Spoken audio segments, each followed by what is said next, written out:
সবাই একটু কমেন্টে জানিয়ে দাও ভাই আর ভয়েস ঠিক মতো শুনতে পাচ্ছ কিনা এবং স্ক্রিনে লেখা ঠিক মতো দেখতে পাচ্ছ কিনা। সবাই একটু কমেন্টে জানিয়ে দাও ভাই আর ভয়েস ঠিক মতো শুনতে পাচ্ছ কিনা এবং স্ক্রিনে লেখা ঠিক মতো দেখতে পাচ্ছ কিনা। ওকে, ঠিক আছে, এখন ফুল স্ক্রিন। ওকে, তাহলে এখন আশা করি সব ঠিকঠাক আছে। ওকে, ঠিক আছে। ফেসবুক থেকেও লাইভে চলে আসছি, ইউটিউব থেকেও লাইভে চলে আসছে। আজকে তো মেগা এক্সাম ছিল, কেমন দিলা ভেক্টর মেগা এক্সাম? কেমন দিছ ভেক্টর মেগা এক্সাম? কেমন হয়েছে তোমাদের? কি প্রাইজ পাবা? প্রাইজ পাবে?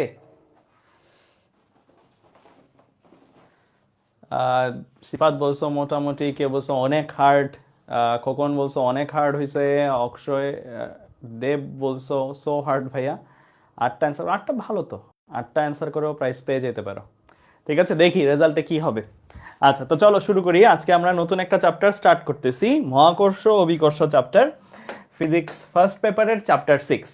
ফিজিক্স ফার্স্ট পেপারের চ্যাপ্টার 6, এই চ্যাপ্টারটা আগে কি কোনো মহাকর্ষ রিলেটেড কনসেপ্ট পড়ছিলা তোমরা? তোমাদের 9-10-এ ছিল মহাকর্ষ অভিকর্ষ রিলেটেড কোনো কনসেপ্ট? জিনাত বলছো জি ছিল। আচ্ছা, তাহলে তো তোমাদের জন্য বেশি ব্যাপার হবে না, এই চ্যাপ্টারটা এমনিতেও সহজ চ্যাপ্টার। আমরা বলতে পারো যতগুলো চ্যাপ্টার এখন পর্যন্ত পড়াইছি, মানে যতগুলো চ্যাপ্টারই হয়েছে আমার অপরদাদার মিলে, সবগুলোর মধ্যে দেখবা এটা অনেক সহজ। এটা অনেক সহজ একটা চ্যাপ্টার, কয়েকটা ছোটোখাটো জিনিস জানলেই হয়, ইজি মার্কস, মানে একদম ইজি মার্কস। কনসেপ্ট বুঝলে তোমাকে আটকানো অসম্ভব প্রায়। তা চলো শুরু করি আমরা আমাদের আজকের ক্লাসটা। আজকে আমরা মহাকর্ষ অভিকর্ষ এই অধ্যায়টা স্টার্ট করতেছি। হ্যাঁ, একদম বেসিক থেকে পড়াবো, সবগুলো ভেঙে ভেঙে পড়াবো। আচ্ছা, তো মহাকর্ষ জিনিসটা কি বলো তো? যদি আগে থাকে তাহলে তো পারা উচিত। মহাকর্ষ জিনিসটা কি? ভাইয়া কয়টা ক্লাস লাগবে এটাতে? 8টা 9টা বা বড় জোর 10টা ধরে রাখো, 8টা 9টার মধ্যে হয়ে যাওয়ার কথা। মহাকর্ষ জিনিসটা কি? কার কার মধ্যকার বল? একজন বলছো বল, কার কার মধ্যকার বল? মহাবিশ্বের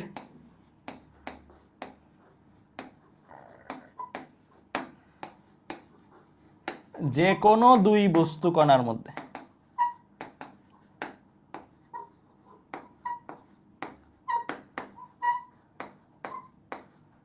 বস্তুর মধ্যে যে বল, ভরজনিত যে বল, সেটা হচ্ছে কি আমার মহাকর্ষ বল। ঠিক আছে, আচ্ছা, মহাবিশ্বের যে কোনো দুটো বস্তুর মধ্যে। অভিকর্ষ কি তাহলে বলো? মহাকর্ষ তো এটা যদি হয়, তাহলে অভিকর্ষ জিনিসটা কি বলো? অভিকর্ষ জিনিসটা কি? অভিকর্ষ, অভিকর্ষ জিনিসটা কি? পৃথিবী ও অন্যান্য, এক্স্যাক্টলি এক্স্যাক্টলি এটাই শুনতে যাচ্ছিলাম। পৃথিবী, একটা পৃথিবী ও আরেকটা অন্য যে কোনো বস্তু, যে কোনো বস্তুর মধ্যে যে বল, যে আকর্ষণ বল। মহাকর্ষ বল কি বিকর্ষণ হয় কখনো? নাকি সবসময় আকর্ষণ? তড়িৎ বল আমরা জানি বিকর্ষণ হয় আকর্ষণ হয়, মহাকর্ষ বল অলওয়েজ আকর্ষণ ধর্মী বল, তাই না? আচ্ছা, তো এই যে দুইটা কথা বললাম, এই দুইটা কথা একটু লিখে রাখো। এগুলো তোমাদের মেডিকেল অ্যাডমিশন টেস্টের জন্য লাগবে। বিশেষ করে মেডিকেল অ্যাডমিশন টেস্টে এরকম প্রশ্ন হয়, নিচের কোনটি মহাকর্ষ বল, নিচের কোনটি অভিকর্ষ বল। অভিকর্ষ বল নিচের কোনটি দিয়ে তোমাকে ধরো অপশন নিয়ে তুমি খুঁজতে হবে কোনটা পৃথিবী আছে, কারণ পৃথিবী ও অন্য যে কোনো গ্রহ, অন্য যে কোনো বস্তুর মধ্যে যে বলটা, সেটাও মহাকর্ষ বল, কিন্তু সেটাকে একটু স্পেশালি আরেকটা নাম দিই আমরা, কি বলি? মহাকর্ষ বলের বাইরেও আরেকটা বল বলি অভিকর্ষ বল। ঠিক আছে, ক্লিয়ার? এই কথাগুলো একটু লিখে রাখো। আচ্ছা, এরপর চলো আমরা আমাদের কনসেপ্টে চলে যাই। একদম শুরুতে, এই চ্যাপ্টারে একদম শুরুতে আমরা যেই টপিকটা পড়বো সেটার নাম হচ্ছে পরন্ত বস্তু সংক্রান্ত গ্যালিলিওর সূত্র। পরন্ত বস্তু সংক্রান্ত গ্যালিলিওর সূত্র। আচ্ছা, বুঝলাম এটা পরন্ত বস্তু সংক্রান্ত সূত্র। এখন প্রশ্ন হলো, এই যে সূত্রটা, এই সূত্রটা কাদের ক্ষেত্রে প্রযোজ্য বা কখন আমি ইউজ করতে পারবো? সূত্র এখনো শিখি নাই, বাট এই পরন্ত বস্তু সংক্রান্ত বিজ্ঞানী গ্যালিলিও যে সূত্রগুলো দিয়েছেন, সেটা কাদের ক্ষেত্রে ইউজ করতে পারবো? এই দুইটা শর্ত যারা মেনে চলবে তাদের ক্ষেত্রে এটা ইউজ করতে পারবো। এই দুইটা শর্ত মেনে চলে যে যারা, তাদের ক্ষেত্রে ইউজ করতে পারবো। দুইটা শর্ত কি কি? প্রথম শর্তটাতে আসি। প্রথম শর্তটা বলছে মুক্তভাবে বস্তুটা পড়তে হবে, অর্থাৎ একটা বস্তু যে পড়বে, আমরা ধরো আমাদের যে এখন, মানে আমি যদি আমার রুমে একটা বস্তুকে ছেড়ে দিই, এটাকে গ্যালিলিওর পরন্ত বস্তু বলা যাবে? যাবে না, কারণ আমার রুমে কি আছে? বাতাস আছে।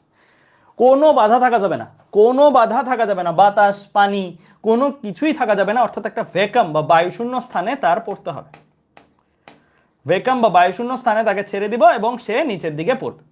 এটা গেল প্রথম শর্ত। হ্যাঁ, মুক্তভাবে পড়তে হবে। দ্বিতীয় শর্ত, স্থির অবস্থা থেকে পড়তে হবে, অর্থাৎ আমি ছেড়ে দিতে পারবো, ছুঁড়ে মারতে পারবো না। ছুঁড়ে মারা মিন্স কি? ছুঁড়ে মারা মিন্স তাকে একটা আদিবেগ দিয়ে দেওয়া, তাই না? তো আমার যেটা করতে হবে, তাকে ছেড়ে দিতে হবে, অর্থাৎ আদিবেগ শূন্য নিয়ে তাকে আমি ছেড়ে দিব, তাহলে এই বস্তুটা কি নিচের দিকে পড়তে থাকবে। ঠিক আছে, আদিবেগ অবশ্যই কি হইতে হবে? শূন্য হতে হবে। ক্লিয়ার? এই দুইটা শর্ত মেনে তুমি যদি কোনো বস্তুকে পড়তে দাও, তাহলেই তাকে আমরা গ্যালিলিওর পড়ন্ত বস্তু বলবো। শুধু একটা বস্তু পড়তেছে আর তাকে দেখেই বলতে পারবা না এটা গ্যালিলিওর পড়ন্ত বস্তু। গ্যালিলিওর পড়ন্ত বস্তু হতে হলে এই দুইটা শর্ত মেনে চলতে হবে, ভ্যাকামে পড়তে হবে এবং আদিবেগ শূন্য নিয়ে পড়তে হবে। এই দুইটা শর্ত মানলে গ্যালিলিওর সূত্রগুলো ব্যবহার করা যাবে। গ্যালিলিওর প্রথম সূত্রটাতে আসো। গ্যালিলিওর প্রথম সূত্রটাতে আসো। প্রথম সূত্রটাতে বলছে সকল ভর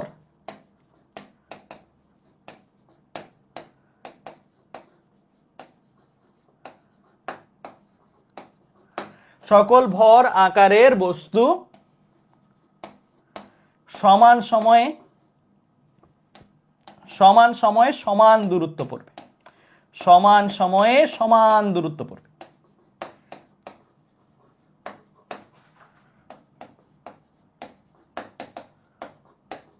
এটার মানে কি? এটার মানে হচ্ছে, ধরো তুমি দুইটা বস্তুকে ফেলে দিবা। হ্যাঁ, এর মধ্যে একটা বস্তু হলো গিয়ে কি, একটা বস্তু হলো গিয়ে সাপোজ ধরো তোমার পাথর, এটা ধরো পাথর, ঠিক আছে? আরেকটা বস্তুকে ফেলে দিবা, আরেকটা বস্তু ধরো সাপোজ কি তুলা, এটা হচ্ছে তুলা। পাথর আর তুলাকে ফেলে দিবা, স্বাভাবিকভাবে কি মনে হচ্ছে? পাথরটা দ্রুত নিচে পড়বে, তুলাটা একটু আস্তে আস্তে পড়বে। এটা হ্যাঁ, বাতাসের বাধা থাকলে এই জিনিসটা ঘটবে। বাট গ্যালিলিওর প্রথম সূত্র এটাই বলতে চাইছে যে যদি এই দুইটা শর্ত মেনে দুইটা বস্তুকে তুমি ফেলে দাও, একটা ভারী হোক, একটা হালকা হোক, একটা মোটা হোক, একটা চিকন হোক, দুইটা সমান সময় সমান দূরত্ব নিচে পড়বে। এটা টি সময়ে এক্স পরিমাণ নিচে নামলে এটাও টি সময়ে এক্স পরিমাণ নিচে নামবে।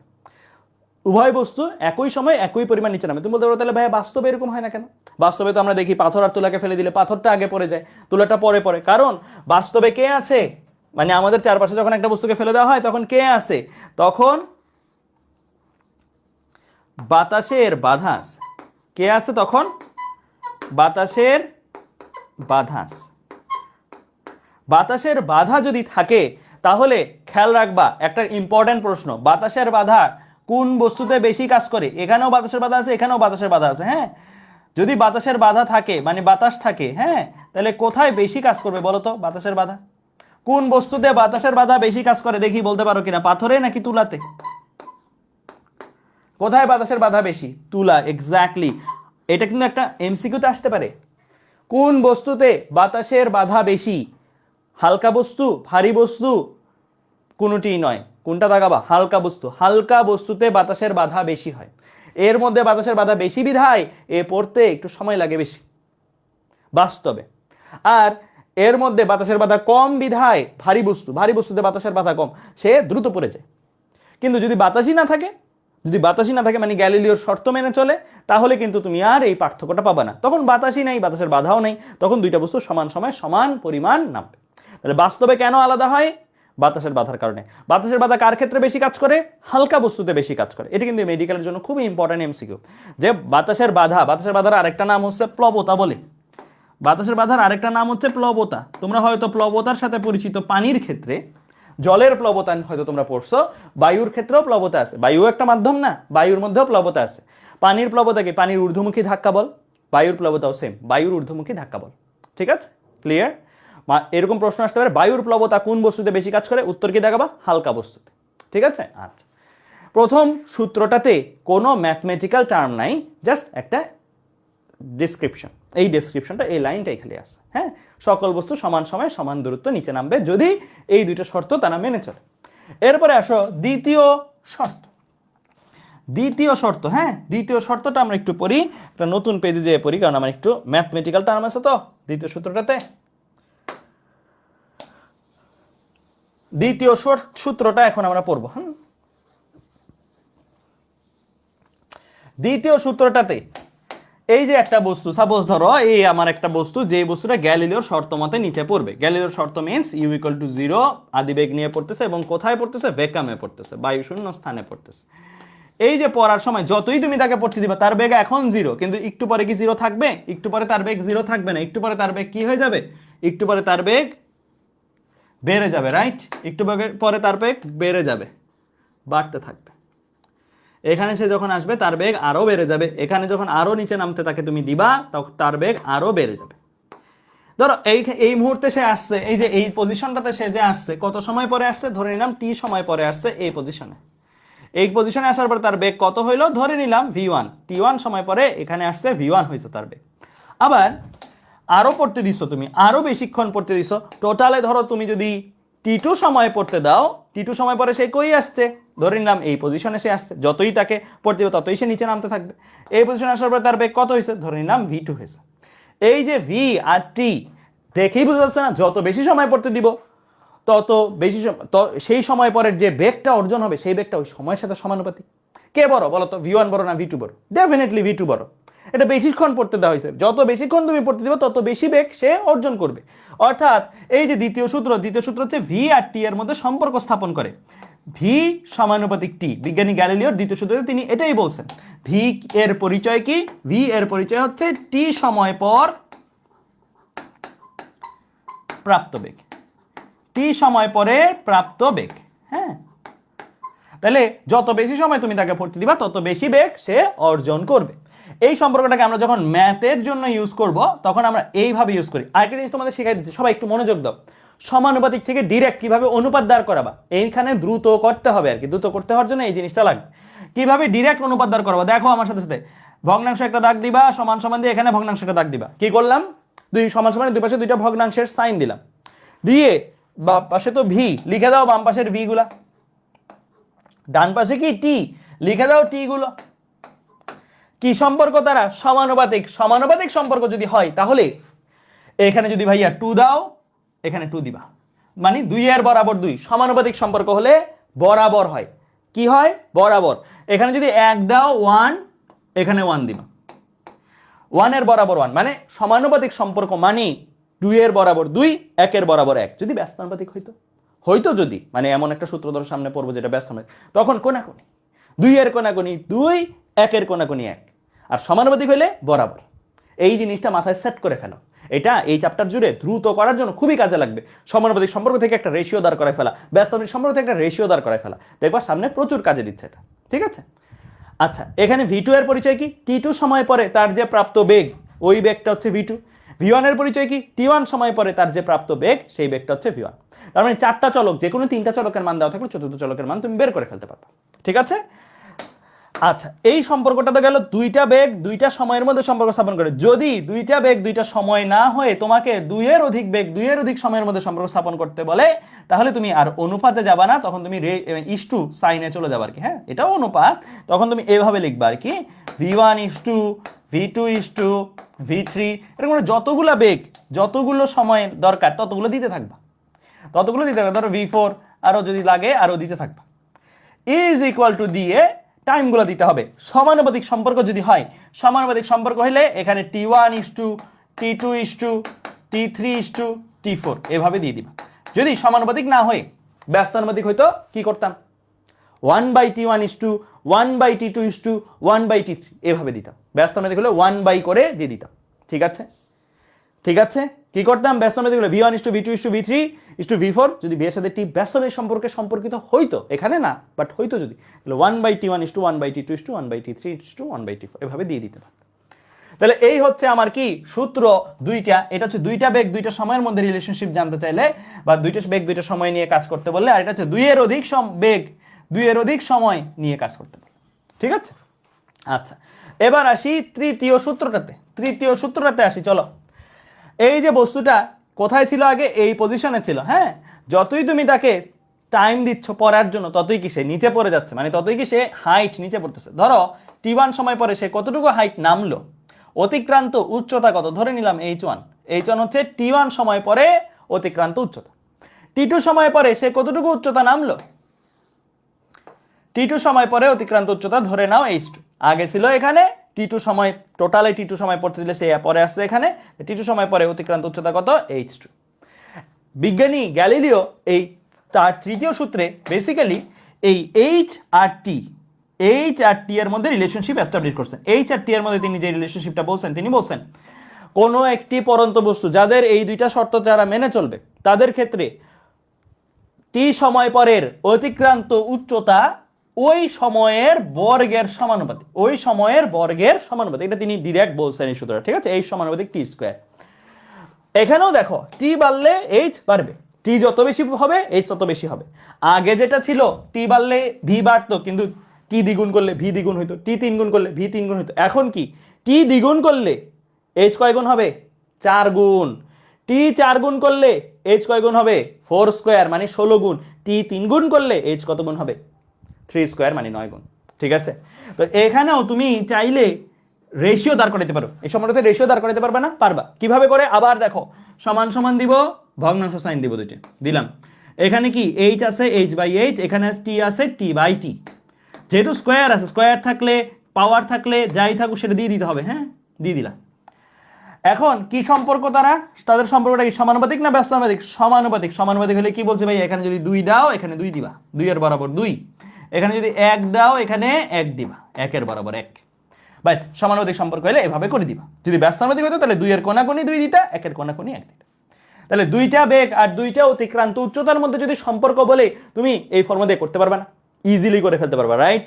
ইজিলি করে ফেলতে পারবা কিন্তু, রাইট? আচ্ছা, এবার যদি বলে 2 এর অধিক সময়, 2 এর অধিক অতিক্রান্ত উচ্চতার মধ্যে সম্পর্ক দাঁড় করায়, তাহলে তোমার সম্পর্কটা কেমন হবে? এরকম h1 h2 h3 এরকম করে চলতে থাকো, যতগুলো দরকার ততগুলো দিতে। ইজ ইকুয়াল টু দিয়ে t1 স্কয়ার, এগুলো কিন্তু স্কয়ার আছে, স্কয়ার থাকবে খালি, হ্যাঁ, t2 স্কয়ার t3 স্কয়ার। যেহেতু সমানুপাতিক সম্পর্ক তাহলে 1 2 3 1 2 3 এভাবে। যদি ব্যস্তানুপাতিক হতো তাহলে 1/t1 স্কয়ার হতো, 1/t2 স্কয়ার হতো, এভাবে হতো। ঠিক আছে, তাহলে এইটা হচ্ছে 2 এর অধিক অতিক্রান্ত উচ্চতা আর 2 এর অধিক অতিক্রান্ত সময়ের মধ্যে সম্পর্ক। ঠিক আছে, h এর পরিচয় লিখে ফেলো। h এর পরিচয় হচ্ছে t সময় পরে অতিক্রান্ত উচ্চতা।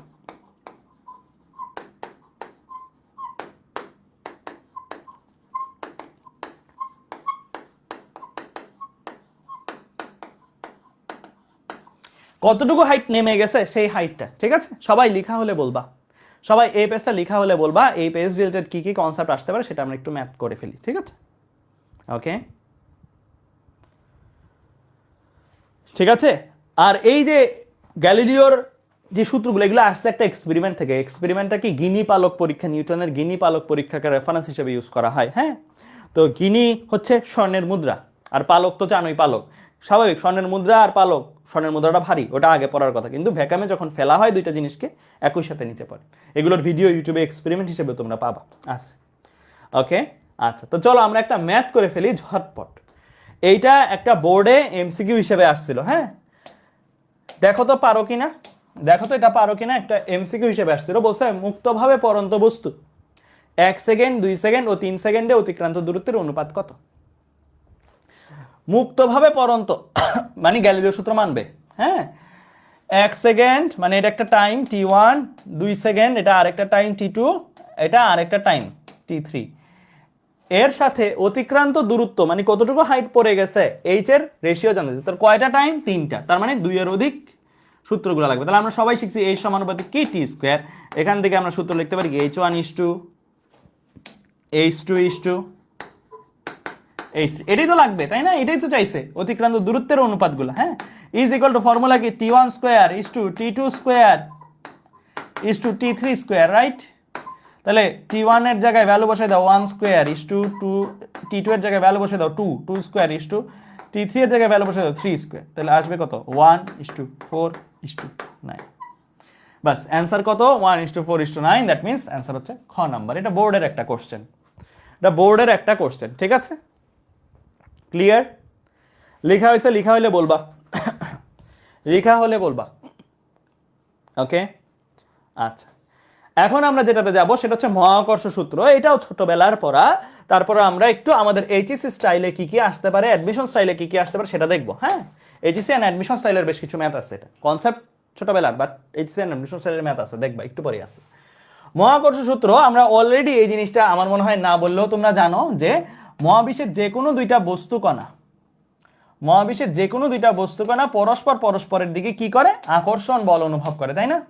এ একে টানতেছে, এ একে টানতেছে, প্রত্যেকে নিজের দিকে টানতেছে এবং সমান বলে টানতেছে।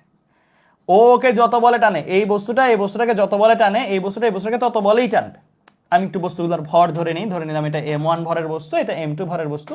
কারণ m1 ভরের বস্তুটা m2 ভরের বস্তুকে যত বলে টানতেছে, m2 ভরের বস্তুটা m1 ভরের বস্তুকে তত বলেই টানছে। ওই বলটা কত জানি না, ধরে নিই ওই বলটা হচ্ছে f। হ্যাঁ, ওই বলটা হচ্ছে f। তাহলে f এর ভ্যালু কত? f এর ভ্যালু হচ্ছে ভাইয়া f ভর দ্বয়ের গুণফলের সমানুপাতিক এবং তাদের মধ্যবর্তী দূরত্বের বর্গের বা সমান। আমি একবারে লিখে দিচ্ছি, এটা যেহেতু তোমাদের জানা formula. m1 m2 divide by দূরত্ব, তাদের দূরত্ব কত, তারা কত দূরত্বে আছে ধরে নাও। ডিও ধরে অনেকে, আরও ধরে অনেকে, তোমার যেটা ভালো লাগে। আমি ডি ধরলাম আপাতত, হ্যাঁ, তো ডি স্কোয়ার, হ্যাঁ, আরও ধরতে পারো, কোনো সমস্যা নেই। হ্যাঁ, তাহলে এফ হচ্ছে তাদের পারস্পরিক আকর্ষণ বল। এটা কিন্তু একজনের বল না, এটা হচ্ছে পারস্পরিক বল বলি। এটাকে কি বলি? পারস্পরিক আকর্ষণ বল। পারস্পরিক আকর্ষণ বল মানে কি, ও ওকে এই বলেই টানতেছে, ও ওকে সেম বলেই টানতেছে। হ্যাঁ, ঠিক আছে, পারস্পরিক আকর্ষণ বল বলি। F is equal to G m1 m2। m1 কি প্রথম বস্তুর ভর, m2 কি দ্বিতীয় বস্তুর ভর, ডি কি তাদের মধ্যবর্তী দূরত্ব। জি জি একটা ধ্রুবক, এই জি ধ্রুবকটাকে নিয়েও আশা করি তোমরা 9 10 পড়াশোনা করে আসছো। তারপর আমরা এটা নিয়ে একটু শুনি। এটাকে কি বলা হয় বলো দেখি, এটাকে কি বলে? এটাকে কি বলে? সার্বজনীন মহাকর্ষ ধ্রুবক, এরকম একটা নাম পড়ছো। সার্বজনীন কথাটা কেন বলে বলো দেখি, সার্বজনীন কথাটা কেন বলে? সার্বজনীন কথাটা বলে কেন? সার্বজনীন কথাটা না বললে কি সমস্যা? মহাকর্ষ ধ্রুবক বললে কি সমস্যা? সবার ক্ষেত্রে বলছে এক্স্যাক্টলি এই সার্বজনীন কথাটা দিয়ে সে বোঝাচ্ছে যে এটা সকল মাধ্যম, স্থান, কাল, পাত্র, মাধ্যম নির্বিশেষে ধ্রুবক। হ্যাঁ, স্থান, কাল, পাত্র নির্বিশেষে ধ্রুবক।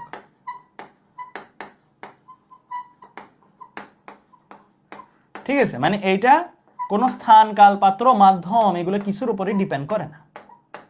ঠিক আছে, ঠিক আছে। আচ্ছা, এখন এই যে সূত্রটা দিয়ে একটা বস্তু আর একটা বস্তুকে কত বলে আকর্ষণ করতেছে সেটা তো আমরা ইজিলি পেয়ে যাবো না? পেয়ে যাবো। আমি তোমাদের একটা ছোট্ট মানে জাস্ট একটু টেস্ট করবো আর কি, দেখি তোমরা পারো কিনা এই জি এর ভ্যালু সহ। হ্যাঁ, এখানে একটা বস্তু আছে, বস্তুটা কত, বস্তুটা ধরে নাও সাপোজ 1 কেজি ভর। হ্যাঁ, এখানে আরেকটা বস্তু আছে, বস্তুটার ভর কত, সাপোজ 3 কেজি ভর। তাদের মধ্যবর্তী দূরত্ব দেওয়া আছে কত? মধ্যবর্তী দূরত্ব দেওয়া আছে হচ্ছে সাপোজ কেন্দ্র থেকে কেন্দ্রের ডিসটেন্স। হ্যাঁ, কি কোথা থেকে কোথার ডিসটেন্স, কেন্দ্র থেকে কেন্দ্রের ডিসটেন্স দেওয়া আছে 5 মিটার। দিয়ে বলছে তাদের মধ্যকার আকর্ষণ বল কত। ইজি না? একদম ইজি, ফর্মুলা বসাইলেই হয়ে যায়। F equal G m1 m2 divide by দূরত্ব স্কয়ার ডি স্কয়ার। তাহলে তুমি জি এর ভ্যালু কত? জি এর ভ্যালু কত ভাইয়া? জি এর ভ্যালু কত? জি এর ভ্যালু হচ্ছে 6.67 into 10 to the power minus 11। এটার একক কি? ছোটবেলার পড়া। এটার একক কি? যদি ভুলে যাও একক, কি করবা? এই জিটাকে এক পাশে রেখে বাকি সবাইকে অন্য পাশে করবা, তাহলেই তুমি এটার একক পেয়ে যাবা, যদি ভুলে যাও আর কি। হ্যাঁ, F D square divide by কি m1 m2। এফ এর একক কি? নিউটন। ডি এর একক কি? মিটার স্কোয়ার, মানে ডি স্কোয়ার একক কি? মিটার স্কোয়ার, ডি যেহেতু metre.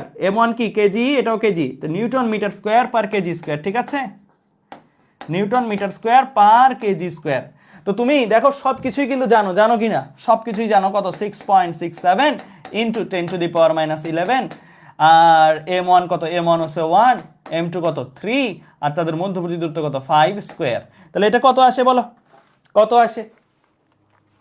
6.67 into 10 to the power minus 11 into 3/5 square আসছে 8.004। দেখো মিলছে কিনা তোমাদের সাথে আমার?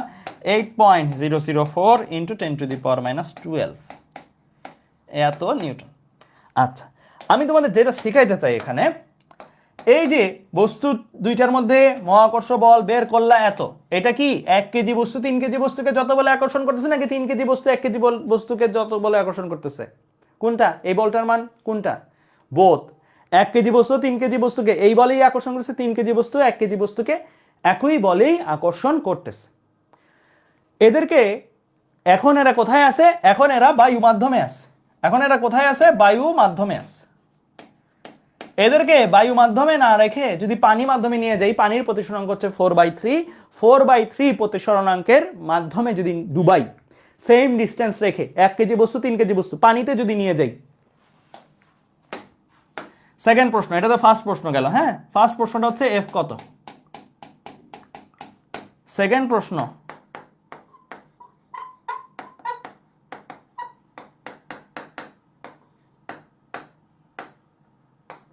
পানির মিউ দেওয়া আছে 4/3, কত হবে বলো? কত হবে? সেম হবে, এক্স্যাক্টলি সেম হবে। দেখো পানির মধ্যে যখন নিয়ে যাবা তখন 1 কেজি কি হাফ কেজি হয়ে যাবে? না। 3 কেজি কি 1.5 কেজি হয়ে যাবে বা 4 কেজি হয়ে যাবে? না। তাদের মধ্যবর্তী দূরত্ব তো 5 মিটার রাখছো, 5 মিটারও তো বাড়াও নাই কমানি, তাহলে M1 M2 D চেঞ্জ হওয়ার সুযোগ নাই। আর জি সার্বজনীন ধ্রুবক, সে কি মাধ্যমের উপর ডিপেন্ড করে? করে না। তার মানে পানিতে নিয়ে গেলেও তোমার ফোর্স সেম থাকবে, সেম থাকবে। ঠিক আছে, সেমই থাকবে, কোনো চেঞ্জ হবে না। আচ্ছা আচ্ছা, এই পর্যন্ত আমরা পড়লাম। এখন এই যে বস্তু দুইটা আঁকছি আমি, এই বস্তু দুইটা কি? গোলক শেপের বস্তু।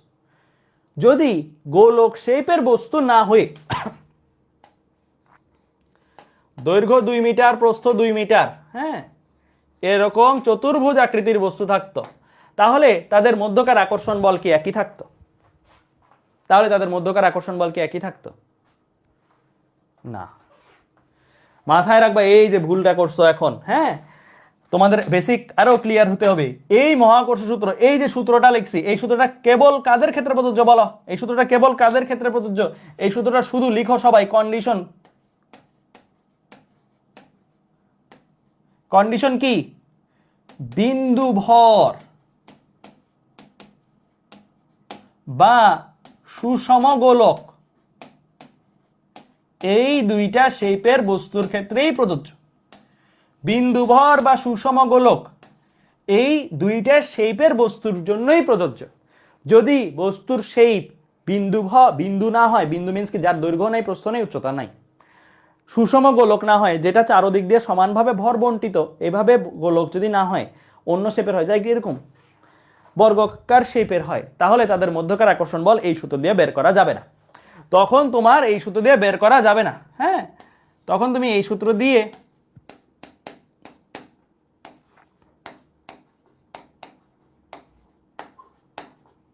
করতে পারবে না, এই সূত্র দিয়ে করতে পারবে না। ঠিক আছে, সো এই জায়গাগুলো সাবধান। হ্যাঁ, এই জায়গাগুলো সাবধান। ওইগুলোতে কি করতে হবে? এগুলোতে নতুন কনসেপ্ট আছে, নতুন থিওরি আছে, যেগুলো আমরা পড়বো। ঠিক আছে, সো এই জিনিসগুলো একটু লিখে রাখো। ঠিক আছে, ওকে, লিখা হলে আমাকে বলবা, লিখা হলে বলবা ভাইয়া, এই জায়গায় যা যা বলছি সেগুলো লিখা হলে বলবা। ওকে, ঠিক আছে। আচ্ছা, তাহলে বিন্দু ভর আর সুষম গোলকের জন্য এই মহাকর্ষ সূত্র ব্যবহার করা যাবে, অন্য কোনো বস্তু শেপের জন্য ব্যবহার করা যাবে না।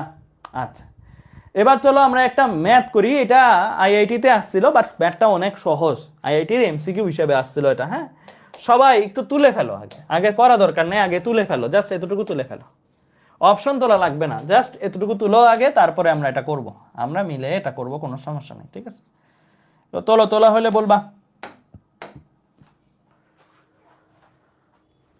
এটা আইআইটিতে আসছিল, একটু তোলা হলে বলবা। আচ্ছা ভাইয়া, বিন্দু ভর কি?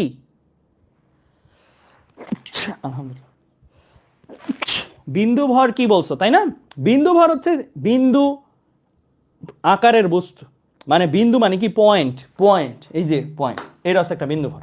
এটার কোনো দৈর্ঘ্য নাই, প্রস্থ নাই, উচ্চতা নাই, কি আছে? কেবল ভর আছে, কেবল ভর আছে, দৈর্ঘ্য প্রস্থ উচ্চতা নাই, বাট ভর আছে, এটাই বিন্দু ভর। যে ভরের কোনো দৈর্ঘ্য প্রস্থ উচ্চতা হয় না, সেই ভরই বিন্দু ভর।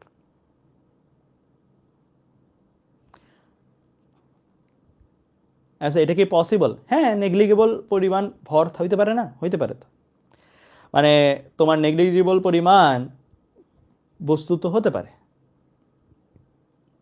মানে যার ধরো দৈর্ঘ্য প্রস্থ উচ্চতা নাই বলতে বোঝাচ্ছি কি, হয়তো আছে, 10⁻⁻14, 10⁻⁻27, মানে ইলেকট্রন, প্রোটন, এগুলোর দৈর্ঘ্য প্রস্থ উচ্চতা নাই যে তা না, আছে, বাট এত ছোট, নগণ্য ধরা যায়, সেগুলোকেই বিন্দু ভর হিসেবে কনসিডার করতে পারি।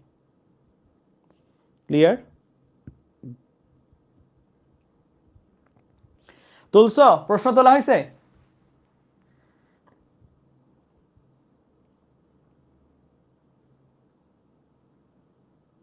হ্যাঁ, সামিয়া বিনতে ইকবাল পারফেক্ট বলছো, দূরত্বর সাপেক্ষে নগণ্য। কি বলছে? ধরা যাক দুটি বস্তুর মধ্যকার মহাকর্ষীয় আকর্ষণ বল 1/r³ এর সঙ্গে সমানুপাতিক। অর্থাৎ আমরা তো সূত্র শিখছি, আমরা যে সূত্রটা শিখছি মহাকর্ষ সূত্র, সেই সূত্র কি ছিল? এফ আর দূরত্ব, মধ্যবর্তী দূরত্বকে ডি দিয়ে প্রকাশ করছিলাম আমরা, এখানে আর দিয়ে প্রকাশ করছে, কোনো প্যারা নাই, একই জিনিস। ডি বা আর দুইভাবেই লেখা যায়, বস্তুদ্বয়ের মধ্যবর্তী দূরত্ব ডি বা আর দুইটা দিয়ে লেখা যায়। এফ ব্যস্তানুপাতিক আর স্কোয়ার, এভাবে শিখছি। কিন্তু এখানে সারা বসে না, থিওরি চেঞ্জ করছে। সারা থিওরি চেঞ্জ করে বসে মহাকর্ষ আকর্ষণ বল মানে এফ আর এর সাথে ঘনের ব্যস্তানুপাতিক, এইভাবে না, মানে এইভাবে সম্পর্কটা ধরে নিতে বসছে।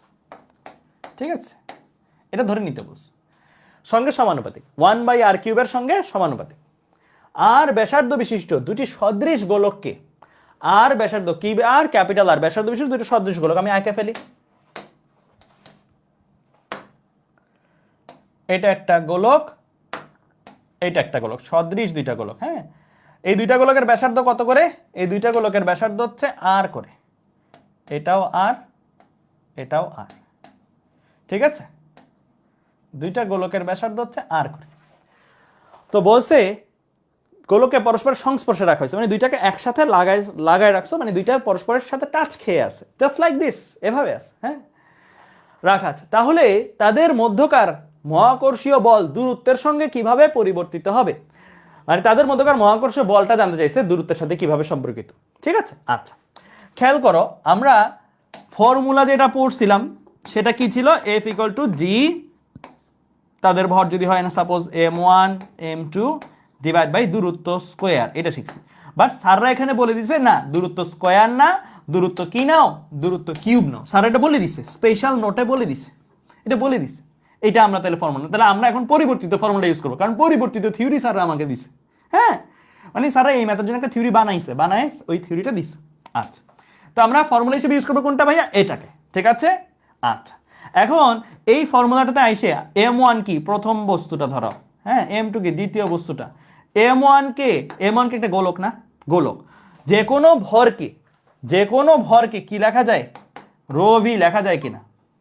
ঘনত্ব ইনটু আয়তন লেখা যায়? লেখা যায়।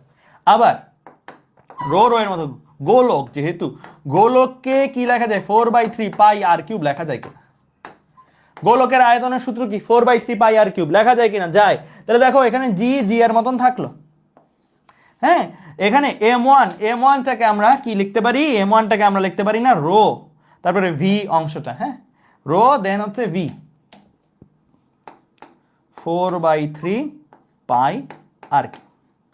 তাহলে একটা গোলকের জন্য লিখলাম, কারণ প্রতিটা গোলকেরই ব্যাসার্ধ কত করে? আর করে। ঠিক আছে, আচ্ছা এবার সেকেন্ড গোলক, যেটা সেকেন্ড গোলকের জন্য সেম জিনিসটা আরেকবার লেখা যায় কিনা? সেকেন্ড গোলকের ঘনত্ব সেম, কারণ সদৃশ গোলক তো বলছে, রাইট? সদৃশ মানে একই রকম দুইটা গোলক, কোনো পার্থক্য নেই, এমন বলে নাই যে একটা ঘনত্ব বেশি একটা ঘনত্ব কম, দুইটার ঘনত্ব সেম। ঠিক আছে, তাহলে এটাও রো 4/3πr³।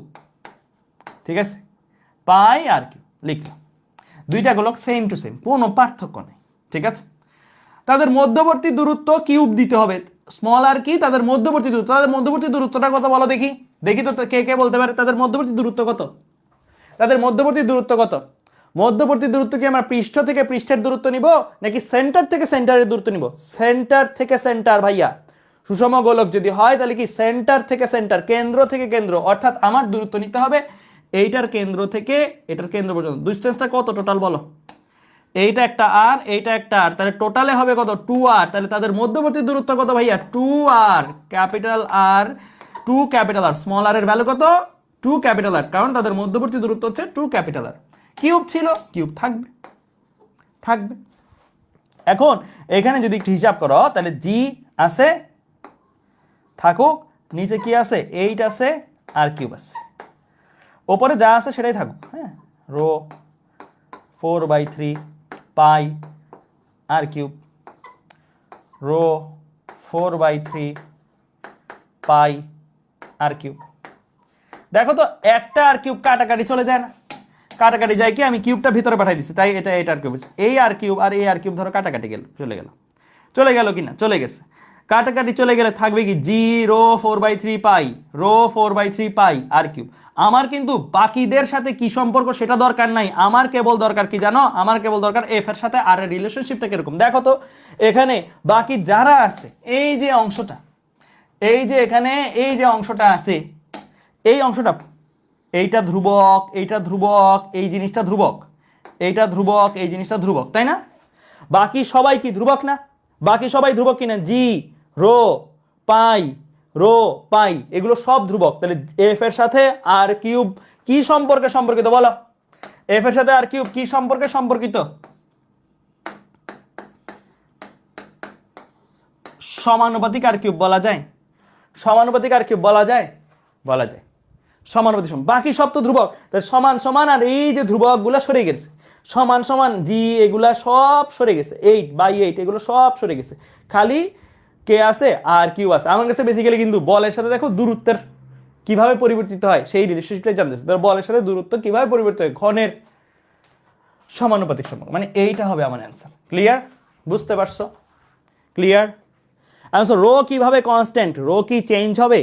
দূরত্ব ধরো এই যে আমাকে বলছে কি দূরত্বের সাথে কিভাবে পরিবর্তিত হয়, দূরত্ব বাড়াইলাম কমাইলাম ঘনত্ব বাড়বে কমবে, দূরত্ব বাড়াইলে কমাইলে, ধরো এই গোলকটা এখানে না রেখে এই গোলকটাকে যদি আমি এখানে নিই, তাহলে কি ঘনত্ব চেঞ্জ হবে? চেঞ্জ হবে? হবে না। তো আমাকে তো বলছি দূরত্বের সাথে কিভাবে পরিবর্তিত হবে। ঠিক আছে? ক্লিয়ার? বুঝতে পারছো? ওকে, তো ঘনত্ব জি পাই 4/3 8 এগুলো সব ধ্রুবক, সমান সমান আর ধ্রুবক সরে যাবে, সমান সমান আর ধ্রুবক সরে যেয়ে জাস্ট এফ সমানুপাতিক আর কিউব থাকবে। ঠিক আছে? ক্লিয়ার? ওকে ফাইন, ঠিক আছে, তাহলে চলো সামনের দিকে আগাই। এই জিনিসটা বুঝলে আমরা চলো এই ম্যাথটা করে ফেলি। এটা ম্যাথ না, এটা একটা এমসিকিউ। দেখি তোমাদের কনসেপ্ট কেমন কাজ করে, দেখি বলো দেখি এটার অ্যান্সার কি হবে। জি এর মান ধীরে ধীরে কমলে চাঁদের গতি কি হয়? জি এর মান ধীরে ধীরে কমলে চাঁদের গতি কি হবে?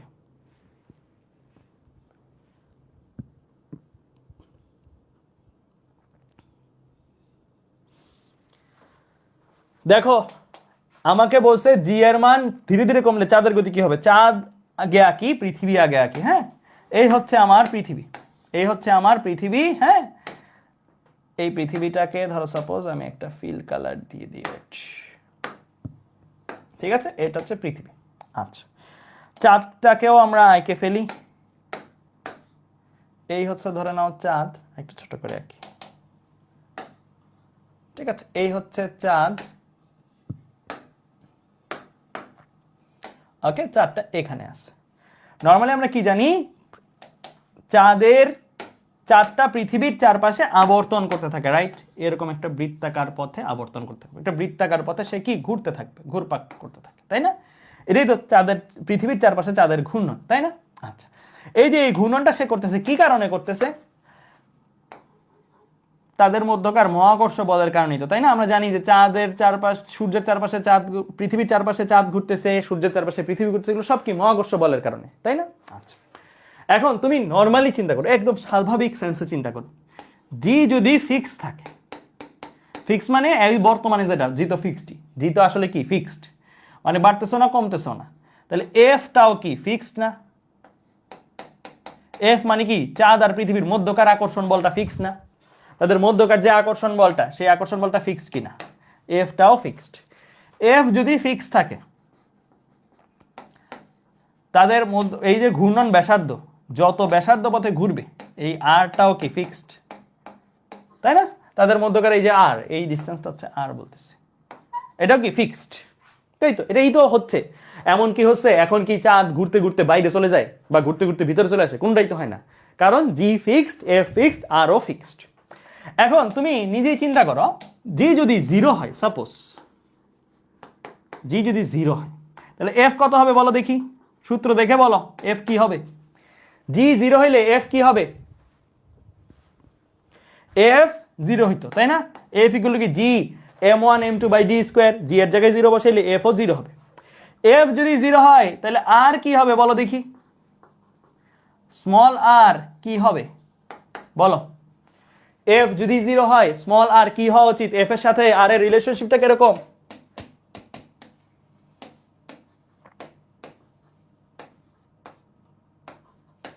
এটা যদি 0 হয় এটা কি ইনফিনিটি হবে, তাই না? কোনো কিছু বাই কি দিলে 0 আসে, কোনো কিছু বাই কত বসাইলে 0 আসবে, কোনো কিছু বাই ইনফিনিটি বসাইলে 0 আসে, তাই না? সো আর কি হবে? ইনফিনিটি হবে, মানে অনেক ব্যাসার্ধ বড় থাকবে। এখন তো আর এর একটা ভ্যালু আছে, তখন আর এর ভ্যালুটাই অসীম। অসীম মানে কি? অনেক বড় ভ্যালু, অনেক বড় ভ্যালু। কতটা বড় গুনতে পারি না, এতটা বড়।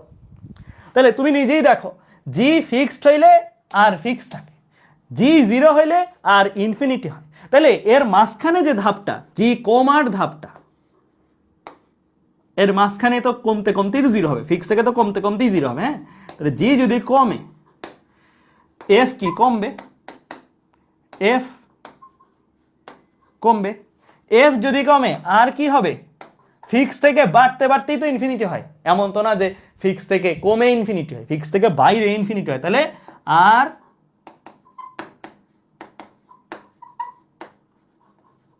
বাড়তে মানে জি কমতে থাকলে এফ কমতে থাকবে, এফ কমতে থাকলে আর বাড়তে থাকবে। তাহলে জিনিসটা কি দাঁড়াইলো? যদি জি পর্যায়ে কমে ধীরে ধীরে তুমি কমাও, এফ ধীরে ধীরে বাড়বে। আর সরি, এফ জি ধীরে ধীরে কমাইলে এফ ধীরে ধীরে কমবে, এফ ধীরে ধীরে কমলে আর ধীরে ধীরে বাড়বে। মানে ঘটনাটা হবে এরকম, ঘুরতে ঘুরতে ঘুরতে ঘুরতে সে কি বাইরে চলে যাবে। মানে এই শেপটা হচ্ছে এরকম, আমি যদি ছোট করে আঁকি শেপটা হচ্ছে এরকম। এই শেপটার নাম কি বলো? এইভাবে যদি কোনো বস্তু একটা বৃত্ত পথে ঘুরতে ঘুরতে বাইরের দিকে সরে যায়, এটার নাম কি? এটার নাম হচ্ছে স্পাইরাল আকার, বা বাংলায় বললে সর্পিল আকার। স্পাইরাল আকার বা বাংলায় বললে সর্পিল আকার। আরো যদি ক্লিয়ারলি বলে সর্পিল আকার বহির্মুখী। সর্পিল আকার দুই ভাবে হইতে পারে, একটা হচ্ছে বাইরে যাচ্ছে, আর একটা উল্টাটা হইতে পারতো না, ভেতরে আসতেছে। সর্পিল আকার অন্তর্মুখীও হইতে পারতো, আমাদের এটা কি বহির্মুখী। তো আমার জাস্ট সর্পিল আকার দাগাইতে পারলেই হবে। ঠিক আছে, ক্লিয়ার? বুঝতে পারছো? তাহলে কি শেপ ধারণ করবে? চাঁদের গতিপথ সর্পিল আকার, আস্তে আস্তে আর বাড়াবে। আস্তে আস্তে আর বাড়ানো মিন্স প্রথমে হচ্ছে একটা ফিক্সড ব্যাসার্ধ পথে ঘুরতো, পরে আস্তে আস্তে বাড়ানো মিন্স সে বাইরের দিকে যেতে থাকবে, সর্পিল আকার। বুঝতে পারছো? ওকে, ক্লিয়ার? সবাই লেখা হলে বলিও, সবাই লেখা হলে বলিও। ওকে, ঠিক আছে। তোমরা কি ডিফারেন্সিয়েশন পড়ছো? ডিফারেন্সিয়েশন পড়ছো? ডিফারেন্সিয়েশন, আচ্ছা। তাহলে আমরা একটা ম্যাথ করি, ছোট্ট ডিফারেন্সিয়েশন, একটা হেল্প লাগবে এরকম একটা ম্যাথ। সবাই ম্যাথটা তুলে ফেলো, এটাও আইডিতে আসছিল এরকম একটা ম্যাথ। সবাই তুলে ফেলো এটা। দেখো কনসেপ্ট কিন্তু সেই ছোটবেলার, কিন্তু ম্যাথ দেখবা কিরকম আসতেছে। হ্যাঁ, সবাই এটা তোলা হলে বলবা, এই ম্যাথটা তোলা হলে বলবা।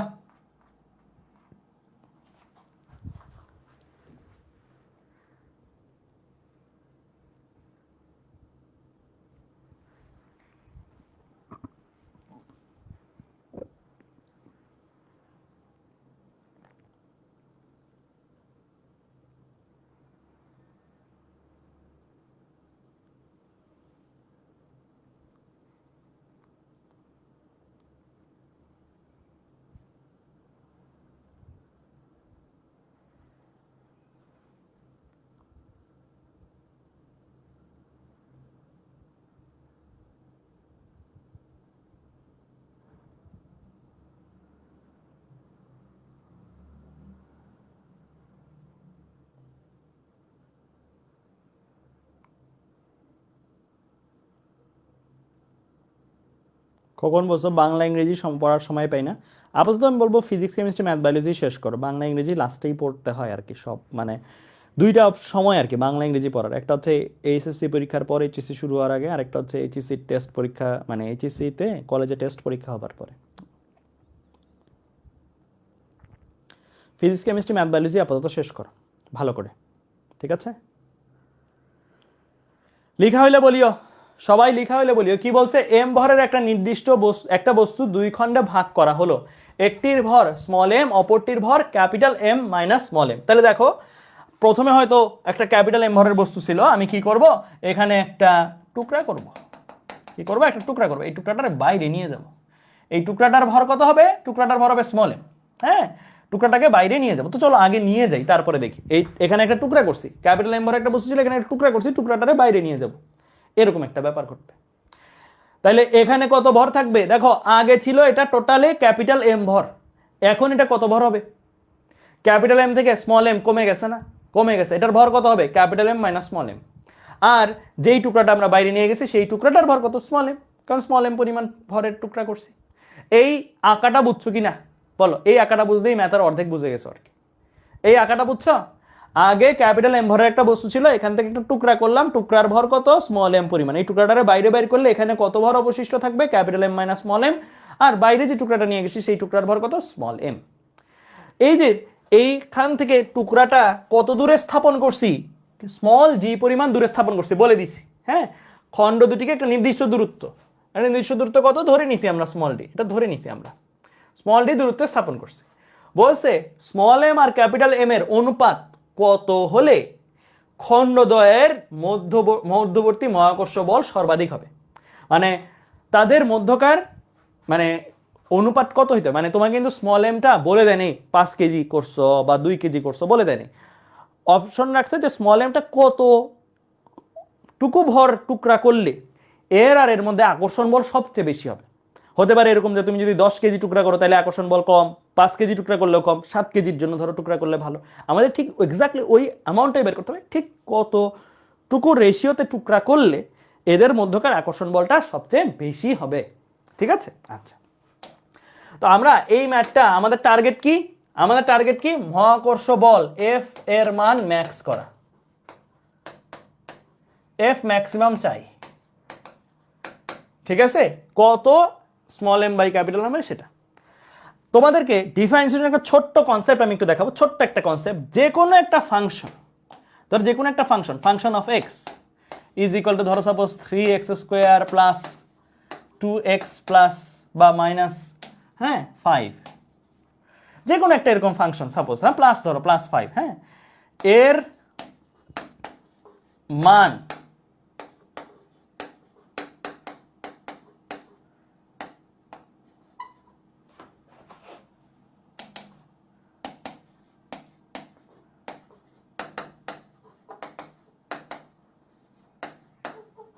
এর মান সর্বোচ্চ হবে x ইকুয়াল টু কত হলে, হ্যাঁ, এরকম ধরো একটা অপশন, এর মান সর্বোচ্চ হবে x ইকুয়াল টু কত হলে তোমার কাছে জানতে চাইছে। ঠিক আছে, এর মান সর্বোচ্চ হবে x ইকুয়াল টু কত হলে। তাহলে উপায় কি জানো, তাহলে উপায় কি জানো, বলতে পারবা কেউ? তাহলে কি করতে হয়, এর মান সর্বোচ্চ পাইতে চাইলে কি করতে হবে, আমার একে একবার ডিফারেন্সিয়েশন করতে হবে, একবার D function of X divided by X, একবার এক্স এর সাপেক্ষে ডিফারেন্সিয়েশন করতে হবে। ডিফারেন্সিয়েশন করে যাই আসুক সেটাকে ইকুয়াল দিয়ে 0 ধরতে হবে।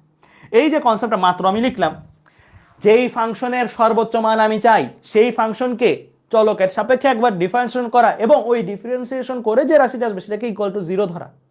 এই জিনিসটা কোথা থেকে আসছে, এই জিনিসটা আসছে ম্যাথসের ডিফারেন্সিয়েশনের গুরুমান লঘুমান নামে একটা অনুচ্ছেদ আছে তোমাদের। গুরুমান লঘুমান নামে একটা অনুচ্ছেদ আছে, সামনেই তোমরা পড়বা, তখন তোমরা দেখবা যে কোনো একটা ফাংশনের সর্বোচ্চ মান মানে গুরুমান যে চাই ওই গুরুমানটা কখন হবে, গুরুমানটা কত হবে, লঘুমান সবচেয়ে ছোট মান, এই ফাংশন দিয়ে সবচেয়ে ছোট মান কত পাওয়া যাবে, কখন হবে এবং কত হবে, এই জিনিসগুলো তোমরা ম্যাথসের ডিটেলসে শিখবা। ফিজিক্সে জাস্ট তোমার কি লাগবে জানো, এই কনসেপ্টটা, গুরুমান কখন হয়, লঘুমান কখন হয়। তোমাদের কিন্তু লঘুমানও লাগে না, ফিজিক্সে জাস্ট লাগে কি, ফিজিক্সে জাস্ট লাগে কি, কনসেপ্টটা লিখো,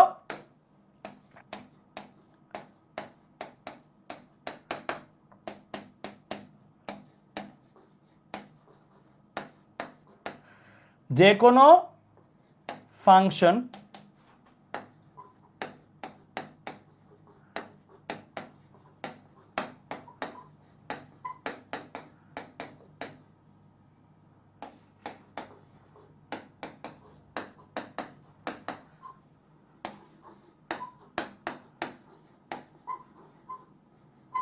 সর্বোচ্চ বা সর্বনিম্ন মান পাবার শর্ত, কি ওই ফাংশনটাকে একবার ডিফারেন্সিয়েশন করা, ওই ফাংশনটাকে একবার চলক দিয়ে ডিফারেন্সিয়েশন করতে হবে, যেই ডিফারেন্সিয়েশন করবা সেই ডিফারেন্সিয়েশন ইকুয়াল টু 0 ধরতে হবে। এইটাই হচ্ছে শর্ত, এইটাই হচ্ছে শর্ত। এই কনসেপ্টটা আমরা ইউজ করব, কারণ আমাদের এখানে কি একটা ফাংশন, ফাংশন কি কার ফাংশন, বলের। আমার কাকে দরকার, সর্বোচ্চ বলের মান দরকার, তাই না? বা সর্বোচ্চ বল কখন হবে সেটা দরকার, তাই না? তাহলে আমার কি করতে হবে, বলটাকে ফাংশন হিসেবে চিন্তা করে বলকে একবার যেই চলকের সাপেক্ষে আমি চিন্তা করতেছি সেই চলকের সাপেক্ষে ডিফারেন্সিয়েশন করতে হবে, ডিফারেন্সিয়েশন করে ওই ডিফারেন্সিয়েশন ফর্মটাকে ইকুয়াল 0 ধরতে হবে। এইটাই হচ্ছে শর্ত, এইটাই হচ্ছে শর্ত। তো চলো একটা ম্যাথ করি, ম্যাথটা করলে ক্লিয়ার হয়ে যাবে। তো আমরা এই ম্যাথটাতে আসতেছি।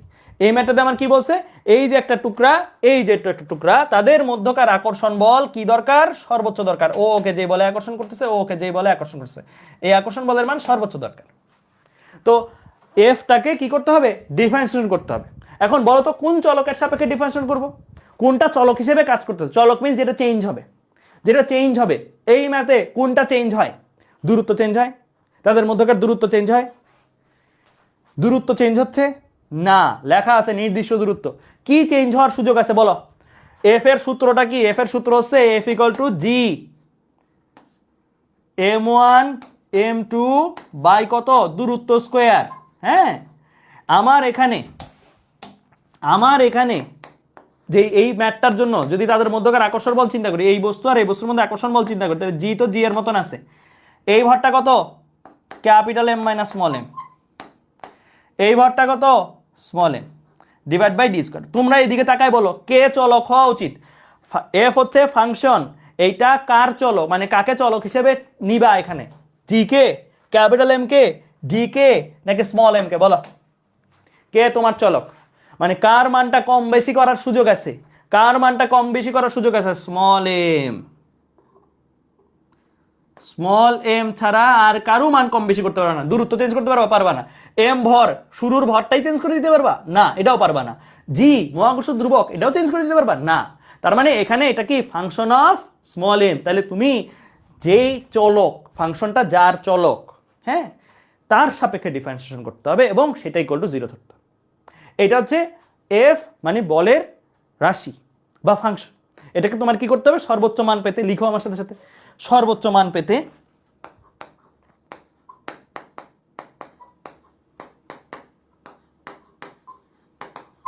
সর্বোচ্চ এফ পেতে শর্ত কি, DF by DM is equal to কত, 0। এটা হচ্ছে শর্ত। সর্বোচ্চ এফ পেতে ডিএফ কে চলকের সাপেক্ষে ডিফারেন্সিয়েট করবো, যেই ডিফারেন্সিয়েট আসবে সেটাকে ইকুয়াল টু 0 ধরো। ঠিক আছে, ক্লিয়ার? এই শর্তটা রেখে তুমি এখন কাজ করা শুরু করে দিবে। তো চলো করি। কি লিখবো, DF by DM is equal to 0। F, F কত, এই রাশিটা না, এফ কত এই জিনিসটা না, এফ এর জায়গায় এটা লিখে ফেলো। এফ এর জায়গায় এফই তো লিখতা, তাই না? এফ এর জায়গায় এটা লিখে ফেলো, G capital M minus small M divide by কত, দূরত্ব স্কয়ার। ঠিক আছে, তুমি এফ এর জায়গায় এফ এর রাশিটা লিখে ফেলছো। ঠিক আছে, এফ এর জায়গায় কি করছো, এফ এর রাশিটা লিখে ফেলছো, ইকুয়াল দিয়ে 0 ছিল, ইকুয়াল দিয়ে 0 থাকবে। এখন পরের লাইনে আসো। তাহলে এটা একটা লাইন করছো অলরেডি, এখান থেকে এটা একটা লাইন করছো। পরের লাইনে ধ্রুবকগুলোকে সামনে নিয়ে আসতে পারবা না, ধ্রুবকগুলোকে সামনে নিয়ে আসতে পারবা, তাই না? ধ্রুবকগুলোকে যদি সামনে নিয়ে আসো, ধ্রুবক কে কে দেখো তো, জি ধ্রুবক, ডি স্কয়ার ধ্রুবক, জি ডি স্কয়ার সামনে চলে আসবে, জি বাই ডি স্কয়ার। আর এই যে ডিফারেন্সিয়েশন হচ্ছে ডি ডিএম, এই ডিফারেন্সিয়েশনটা হবে কার মধ্যে হবে, তখন কে কে থাকবে ভেতরে, শুধুমাত্র এই জিনিসগুলো থাকবে। এটাকে বাইরে আনতে পারতেছি না কেন, কারণ এটা গুণ আকারে আছে, এটা চলকের সাথে গুণ আকারে আছে। নাহলে ক্যাপিটাল এম ধ্রুবক, কিন্তু ক্যাপিটাল এমটাও বাইরে নিয়ে আসতে পারতাম, বাট এটা তো স্মল এম এর সাথে গুণ আকারে আছে, সেজন্য আনতে পারছি। তো আমরা এটা গুণ আকারে যদি দিয়ে রাখি তাহলে কি লেখা যায়, small capital M small M minus small M square, right? মানে গুণ দিয়ে দিছি, স্মল এমটাকে ভেতরে গুণ দিয়ে দিছি। ঠিক আছে, এই জিনিসটা তাহলে থাকে, জি বাই ডি স্কোয়ার সামনে চলে আসছে, আর ইকুয়াল দিয়ে 0 ছিল, ইকুয়াল দিয়ে 0 থেকে যাবে। ঠিক আছে, আচ্ছা এখন দেখো তো, জি বাই ডি স্কোয়ার এই ধ্রুবকটা শূন্যের সাথে ভাগ গেলে শূন্য হয়ে যাবে না? ধ্রুবকটা যদি ওপাশে পাঠায় দাও বা শূন্যর সাথে ভাগ দিয়ে দাও, জি বাই ডি স্কোয়ার শূন্য ভাগ জি বাই ডি স্কোয়ার গেল, তাহলে শূন্য হয়ে যাবে। তাহলে থাকতেছে কি বাম পাশে, বাম পাশে থাকতেছে কি, D DM capital M small M minus small M square is equal to 0। ঠিক আছে, ইজ ইকুয়াল টু 0 এই জিনিসটা আসছে। এখন তুমি যেটা করবা সেটা হচ্ছে এই জিনিসটাকে ডিফারেন্সিয়েশন করবা। ডিফারেন্সিয়েশন করি চলো। এখানে কিন্তু ক্যাপিটাল এম এটা কিন্তু ধ্রুবকের মতন। ক্যাপিটাল এমটা কি ধ্রুবক, 2 3 4 5 রাশি থাকলে যেটা হয়তো সেটা। এইটাকে ডিফারেন্সিয়েশন করলে কি আসবে, শুধু এতটুকুটাকে ডিফারেন্সিয়েশন করো আগে, শুধু এতটুকুটাকে ডিফারেন্সিয়েশন করো। ডিফারেন্সিয়েশন করলে কি আসবে, ক্যাপিটাল এম সামনে আসবে কেবল, রাইট? স্মল এম কে ডিডিএম করলে, মানে আমি জিনিসটা যদি এভাবে লিখতাম ডিডিএম অফ স্মল এম, তাহলে এটা কি হইতো, 1 হয়ে যেত না? মানে আমি ক্যাপিটাল এম কে সামনে নিলাম, শুধু স্মল এম কে ডিফারেন্সিয়েশন করবো, তাই তো? ক্যাপিটাল এম তো ধ্রুবক সামনে চলে আসছে, স্মল এম কে যদি ডিফারেন্সিয়েশন করি, ডিফারেন্সিয়েশন করলে কি ডিডিএম অফ স্মল এম, যেটা বেসিক্যালি কত আসবে, যেটা বেসিক্যালি 1 আসবে, যেটা বেসিক্যালি কত 1। তাহলে ওইটা আর লিখবো না, কারণ এইটাকে ডিফারেন্স করলে শুধু ক্যাপিটাল এমই থাকে। এবার আসো বিয়োগ দেওয়ার পরে এম স্কোয়ার কে ডিফারেন্স করবো। এম স্কোয়ার কে ডিফারেন্স করলে কি লিখবো, 2m লিখবো, রাইট? কিভাবে আসে, ddx of x two the power n, এরকম ফর্মুলা তোমাদের পড়াইছিলাম, আমিও পড়াইছি, অপূর্ব দাদাও তোমাদেরকে পড়াইছেন। কোনো কিছুর পাওয়ার যদি এরকম থাকে তাহলে পাওয়ারটা সামনে চলে আসে এবং নতুন পাওয়ার হয় পূর্বের চেয়ে 1 কম। তাহলে 2টা সামনে চলে আসছে এবং m এর নতুন পাওয়ার হবে 2 - 1, অর্থাৎ আগের চেয়ে 1 কম। তাহলে capital M - 2 small m is equal to কত, is equal to 0। Is equal to কত, ইজ ইকুয়াল টু 0। তুমি দেখো জাস্ট কি করছো, পরের লাইনে ডিফারেন্সিয়েশন করছো। ক্যাপিটাল M সামনে আসছে, স্মল m এর উপর ডিফারেন্সিয়েশন হয়েছে 1 আসছে, বিয়োগ m স্কয়ার এর উপর ডিফারেন্সিয়েশন হয়েছে 2m আসছে, m স্কয়ার কে ডিফারেন্সিয়েশন করে 2m আসে। তাহলে তোমার লাগতো কি, তোমার লাগতো ভাই হচ্ছে small m by capital M, right? তো তোমার capital M is equal to 2 small m আছে, small m by capital M is equal to কত, small m by capital M, এটাই পাশে গেছে, 2টাই পাশে আসবে, হাফ আসবে। তাহলে এই হচ্ছে তোমার অ্যান্সার। এটাই জানতে চাইছিল স্যাররা, যে তাদেরকে কি রেশিওতে ভাগ করলে বলের মান সর্বোচ্চ হবে। কি রেশিওতে ভাগ করলে, হাফ, অর্থাৎ এটার অর্ধেকটা ভর আমার টুকরা করে যদি ওপাশে নিয়ে যাই, তাহলেই তাদের মধ্যে মধ্যকার আকর্ষণ বল সবচেয়ে বেশি হবে। কেউ যদি অর্ধেকটা টুকরা করে না নিয়ে যেয়ে 1/3 টুকরা করে ওখানে নিয়ে যায়, তখনও তাদের মধ্যে আকর্ষণ বল থাকবে, বাট অর্ধেকটা টুকরা করে নিয়ে গেলে তাদের মধ্যে যে আকর্ষণ বল সেটার মতন বড় হবে না। ঠিক আছে, বুঝতে পারছো?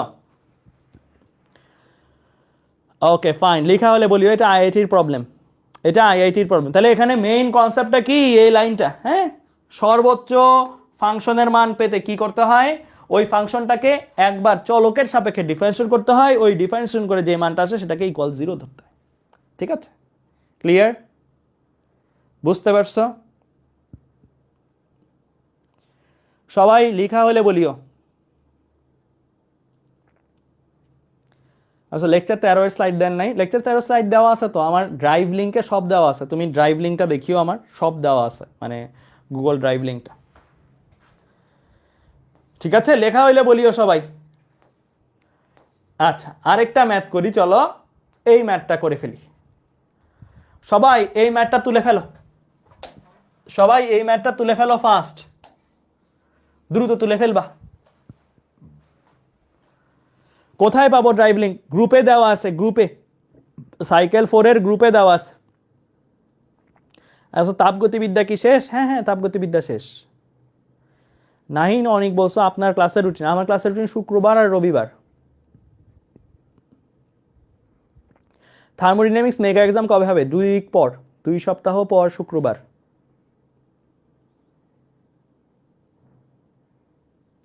ভাইয়া চিত্র সহ তুলবো? হ্যাঁ, চিত্র সহ তুলে ফেলো, চিত্র সহ তুলে ফেলো, চিত্র সহ তুলে ফেলবা।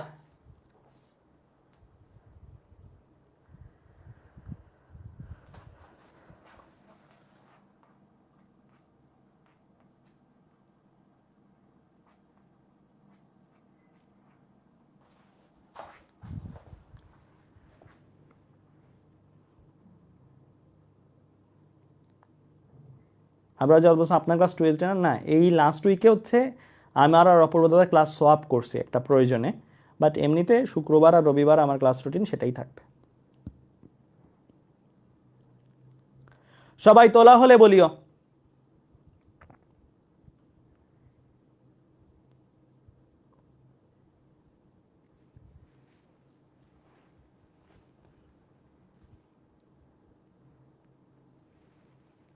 কি বলছে, একটি মহাকাশগামী যানকে পৃথিবী থেকে সূর্যের দিকে নিক্ষেপ করা হলে পৃথিবী থেকে কত দূরে সূর্য ও পৃথিবী সমান মানে তাকে জানবে? সূর্যের ভর দেওয়া আছে, সূর্যের ভরকে আমরা লিখে ফেলি, সূর্যের ভরকে আমরা লিখে ফেলি মাস অফ সান, হ্যাঁ ms লেখো, মাস অফ সান। পৃথিবীর ভর দেওয়া আছে, পৃথিবীর ভর কিন্তু মুখস্থ রাখা উচিত আমি মনে করি, পৃথিবীর ভরটা মুখস্থ করে ফেলবা লাগে অনেক মেয়েদের, ডিরেক্ট নাও দেওয়া থাকতে পারে। সূর্য ও পৃথিবীর মধ্যবর্তী দূরত্ব দেওয়া আছে, সূর্য ও পৃথিবীর মধ্যবর্তী দূরত্ব দেওয়া আছে, ধরে নিলাম এই দূরত্বটাকে কত, স্মল r ধরে নিলাম, ঠিক আছে। আচ্ছা এখন দেখো এই যে জিনিসটা দেওয়া আছে এখানে চিত্রটার মধ্যে, সেই জিনিসটাই ফুটানো, যে একটা মহাকাশগামী যান আছে, দেখতে পাচ্ছ ছোট্ট করে একটা মহাকাশগামী যান পৃথিবীর উপরে, একটা মহাকাশগামী যান আছে, এটাকে আমরা লঞ্চ করব, কার দিকে লঞ্চ করব, সূর্যের দিকে লঞ্চ করব। সে যাবার পথে এমন একটা পজিশন, এমন একটা অবস্থান অবশ্যই আছে, যেই অবস্থানে পৃথিবী তাকে যত মানে টানবে সূর্য তাকে তত মানে টানবে। এমন একটা অবস্থান অবশ্যই আছে যেখানে পৃথিবী তাকে যত মানে টানবে সূর্য তাকে সেম মানে টানবে। আমি জানি না জায়গাটা কোথায়, আমি ধরে নিই জায়গাটা ধরো এই বিন্দুটা। এই বিন্দুর বৈশিষ্ট্য কি, এই বিন্দুর বৈশিষ্ট্য হলো এই বিন্দুতে পৃথিবী তাকে যত মানে টানতেছে, কাকে, মহাকাশযানটাকে, মহাকাশযান যখন এখানে আসবে তখন পৃথিবী তাকে যেই মানে টানতেছে সেটাকে ধরে নাও f1। সূর্য তাকে যত মানে টানতেছে, সূর্য তার নিজের দিকে মহাকাশযানটাকে টানবে, সেটাকে ধরে নাম f2। f1 কি, পৃথিবী ও মহাকাশযানের মধ্যকার আকর্ষণ বল। f2 কি, সূর্য আর মহাকাশযানের মধ্যকার আকর্ষণ বল। এই পজিশনটাতে f1 আর f2 সমান হবে, এই পজিশনটা কি f1 আর f2 সমান হবে ধরে নিলাম, এই পজিশনটার নাম ধরে নাও p বিন্দু। হ্যাঁ তাহলে লিখো, ধরি আমার টার্গেট হচ্ছে এই p বিন্দুটাকে বের করা। হ্যাঁ p বিন্দুটা কই আছে এটাও ধরে নাও, p বিন্দুটা কই আছে এটাও ধরে নাও, p বিন্দুটা ধরো পৃথিবী থেকে কত দূরে আছে, পৃথিবী থেকে, পৃথিবীর কেন্দ্র থেকেই ধরো, পৃথিবী থেকে কত দূরে আছে, পৃথিবী থেকে এই p বিন্দুটা সাপোজ x দূরে আছে, ঠিক আছে, x দূরে আছে। তাহলে লিখো, ধরি p বিন্দুতে যা পৃথিবী হতে x দূরত্বে,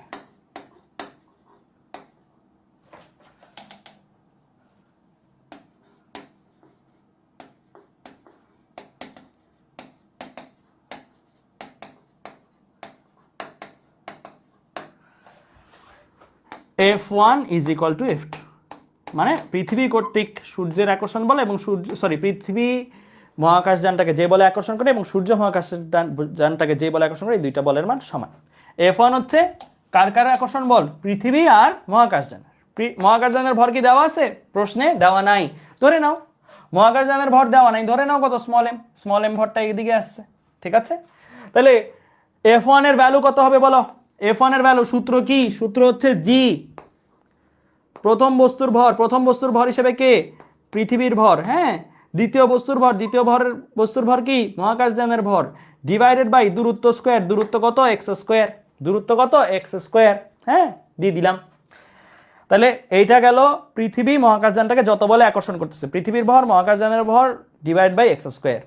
এবার ইকুয়াল দিয়ে সূর্য মহাকাশযানটাকে যত বলে আকর্ষণ করতেছে, জি পৃথিবীর ভর, এটা সূর্য কর্তৃক আকর্ষণ বলতো, তাই সূর্যের ভর ইনটু কাকে আকর্ষণ করতেছে, মহাকাশযানকে, মহাকাশযানের ভর ডিভাইড বাই সূর্য আর মহাকাশযানের মধ্যবর্তী দূরত্ব। বলো তো এটা কত, সূর্য আর মহাকাশযানের মধ্যবর্তী দূরত্বটা কত হবে বলো, সূর্য আর মহাকাশযানের মধ্যবর্তী দূরত্বটা কত হবে, টোটালটা দেওয়া আছে 1.5 ইনটু 10⁻11। এইটা থেকে কত কম হবে ভাইয়া, x কম হবে না, এটা থেকে কতটুকু কম হবে, x কম হবে, তাই না। তাহলে এখানে দিয়ে দিবা 1.5 ইনটু 10⁻, কত, 11 মাইনাস x। তাহলে এইটা হচ্ছে মধ্যবর্তী দূরত্ব কার কার, সূর্য আর মহাকাশযানের। যেই পজিশনে সূর্য মহাকাশযানটাকে যেই বলে আকর্ষণ করে, পৃথিবী মহাকাশযানটাকে সেই একই বলে আকর্ষণ করে, সেই পজিশনে থাকাকালীন সূর্য আর মহাকাশযানের মধ্যকার দূরত্ব হচ্ছে এত, স্কোয়ার দিতে হবে না, স্কোয়ার দিতে হবে, দূরত্ব স্কোয়ার দিতে হবে। দেখো উভয় পাশ থেকে কাটাকাটি যাওয়ার মতন বেশ কিছু জিনিস আছে, স্মল m জি কাটাকাটি। তাহলে এখন এখানে 1 সমীকরণ 51 এরকম একটা পজিশন আসছে কিনা দেখো তো, ভ্যালুগুলা বসো। এম এর ভ্যালু কত, এম এর ভ্যালু দেখে বসাও, তারপর আমি বলবো এম এর ভ্যালুটা মুখস্থ রাখা উচিত, পৃথিবীরটা 6 ইন্টু 10⁻, কত, 24, রাইট। আচ্ছা divide by x square, x জানি না, xটাই আমার টার্গেট, এই ম্যাথে বের করার টার্গেট হচ্ছে xটাই। ms কত, 2 ইন্টু 10⁻30, ডিভাইড বাই মধ্যবর্তী দূরত্ব, এটা কত, এটা লিখে রাখো এভাবেই আপাতত 1.5 ইন্টু 10⁻11 মাইনাস এক্স হোল স্কোয়ার, ঠিক আছে, মাইনাস এক্স হোল স্কোয়ার। এখন তুমি চাইলে ক্যালকুলেটারে করতে পারো, 1 সমীকরণ 51 দিলে ক্যালকুলেটর তোমাকে দিয়ে দিবে। আমার পার্সোনাল পরামর্শ হলো তোমাদেরকে একটা জিনিস করা, সেটা হচ্ছে যে এই জায়গায় চাইলে রুট করে দেন তারপরেও ক্যালকুলেটরে দিতে পারো। রুট করে দিলে সুবিধা কি, স্কোয়ারগুলো আর থাকে না। রুট করে দিলে সুবিধা কি, স্কোয়ারগুলো আর থাকে না। তাও তারপরে চলো আমরা একটু ক্যালকুলেটারে করি, একটু দেখো ক্যালকুলেটারে ভাইয়া কিভাবে করি এই জিনিসগুলো।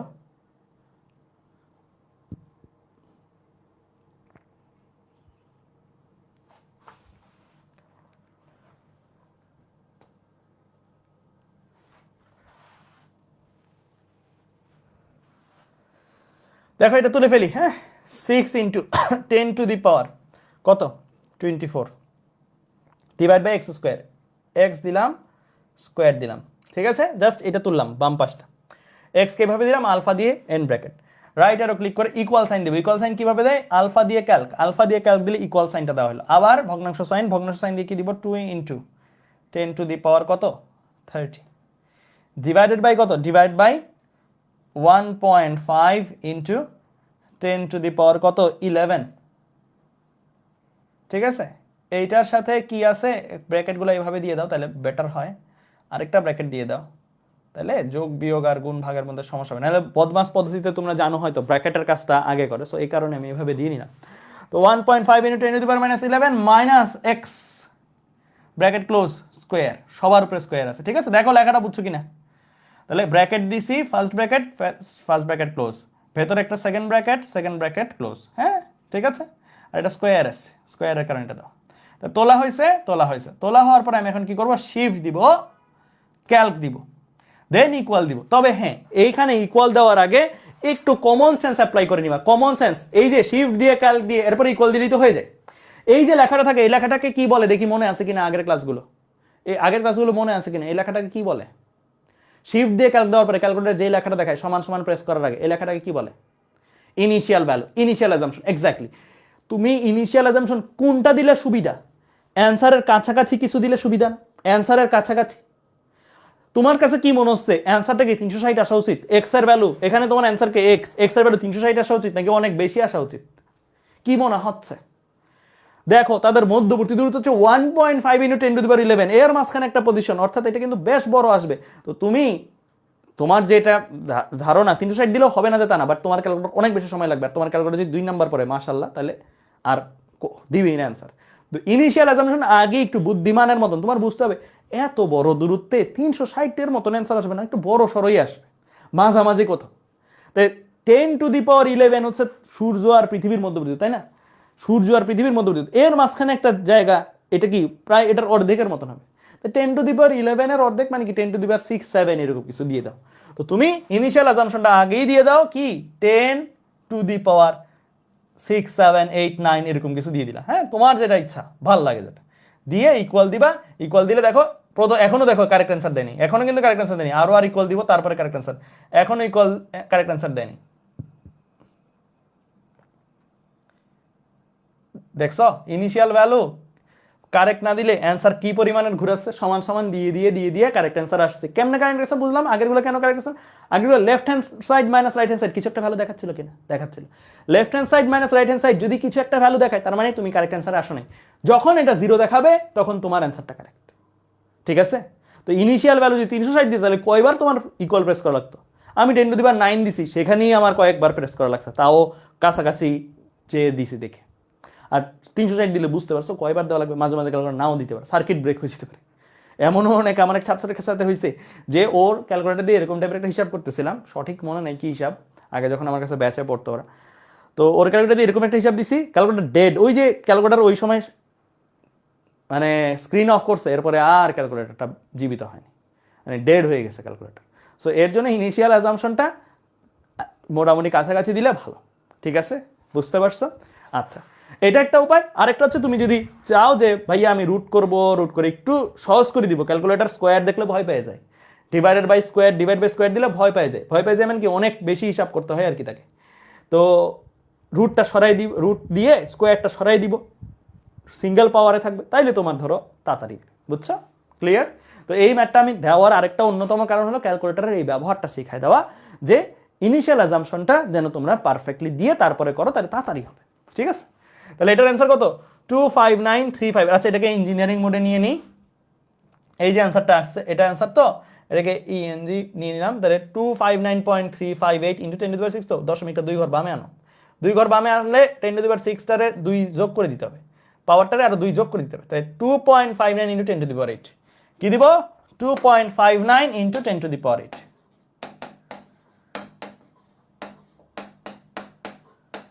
এত মিটার। ঠিক আছে, তাহলে এত মিটার ডিস্টেন্সের যে পয়েন্টটা আছে, এই বিন্দুতে কি সূর্য তাকে যত বলে টানবে মহাকাশযানটাকে, পৃথিবীও তাকে তত বলে টানবে। ক্লিয়ার? বুঝতে পারছো? এইভাবে লিখে রাখলে পরীক্ষায় ফুল মার্কস পাওয়া কোনো টেনশনের কিছু নাই। ঠিক আছে?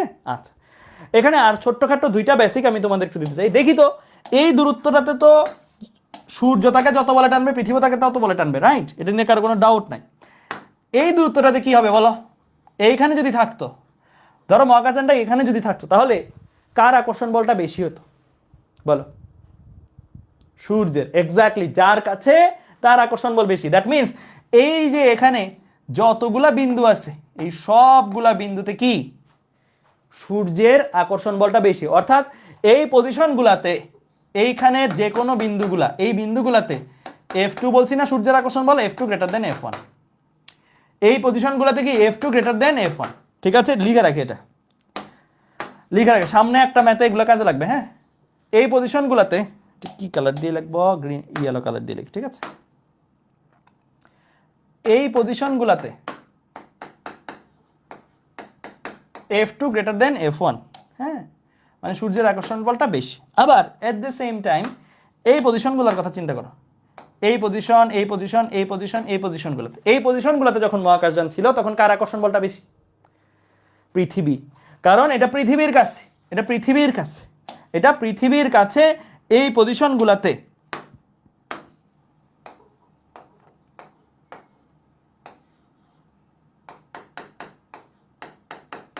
পৃথিবী কর্তৃক আকর্ষণ বল সূর্য কর্তৃক আকর্ষণ বলের চেয়ে বেশি।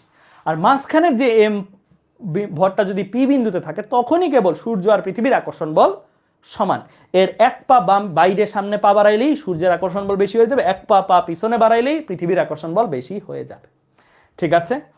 ওকে, ঠিক আছে, আমরা এই ম্যাথটা বুঝলাম। হ্যাঁ, আচ্ছা, এবার আমরা চলে যাই এই ম্যাথটাতে। সবাই এই ম্যাথটা তুলে ফেলো, এটাই আমাদের লাস্ট ম্যাথ আজকের ক্লাসে, এটাই আমাদের লাস্ট ম্যাথ আজকের ক্লাসের। এটা আইটির প্রবলেম।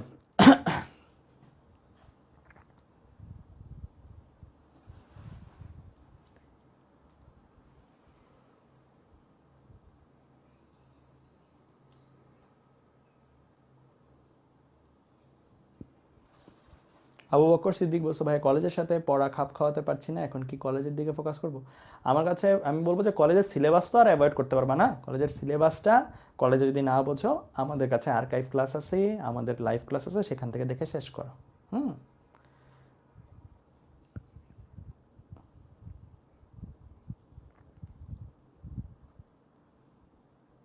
সো কত ক্লাস লাগবে? এটা এটা বেশি না, এটা আশা করতেছি 8-9 ক্লাস। তারপরও একটা ক্লাস এক্সট্রা ধরে রাখো, যদি কোনো দিন নেট কানেকশনের সমস্যা হয় তাহলে 10 ক্লাস লাগতে পারে।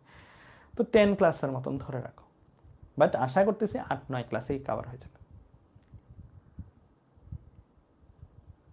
আমি তো ভাই সেকেন্ড পেপার কতটুকু হয়েছে? সেকেন্ড পেপারে একটা চ্যাপ্টার শেষ হয়েছে, তাপগতিবিদ্যা।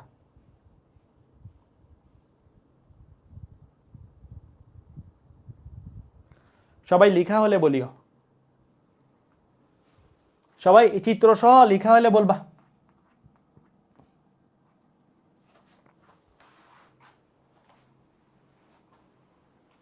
লিখা হলে বলবা।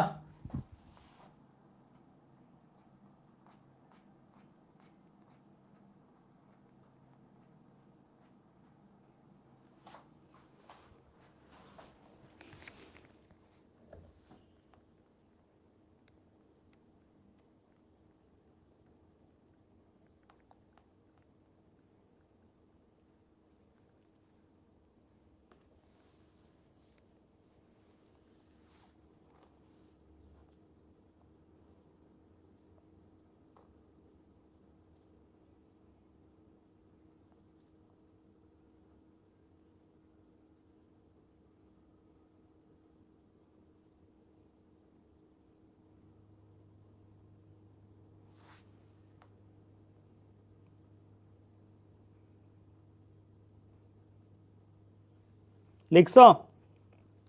লেখা হয়েছে? ওকে ফাইন, ঠিক আছে ঠিক আছে। আমি এই জিনিসটা একদম স্ক্র্যাচ থেকে বোঝাই দিচ্ছি, এটা একটু সরাই দিই, চিত্রটা একটু সরাই দিই আপাতত।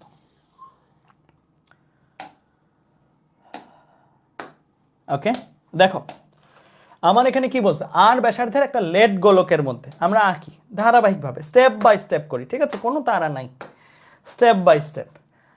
কি বলছে, আর ব্যাসার্ধের একটা গোলক, এই যে আমার ধরো এটা হচ্ছে আর ব্যাসার্ধের একটা গোলক, আর ব্যাসার্ধের একটা গোলক, এই গোলকটাকে আমি ধরো একটা কালার দিয়ে দিই, কালার দিয়ে দিলে বুঝতে সুবিধা হবে, এটার বর্ডারের কালারটাও দিয়ে দিই, এটা হচ্ছে আর ব্যাসার্ধের গোলক, ঠিক আছে।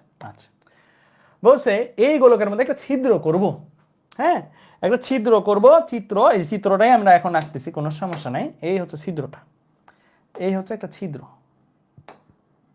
ঠিক আছে, একটা ছিদ্র আমরা করব, এই হচ্ছে ছিদ্রটা, সাপোজ এটার কালার দিয়ে দিই,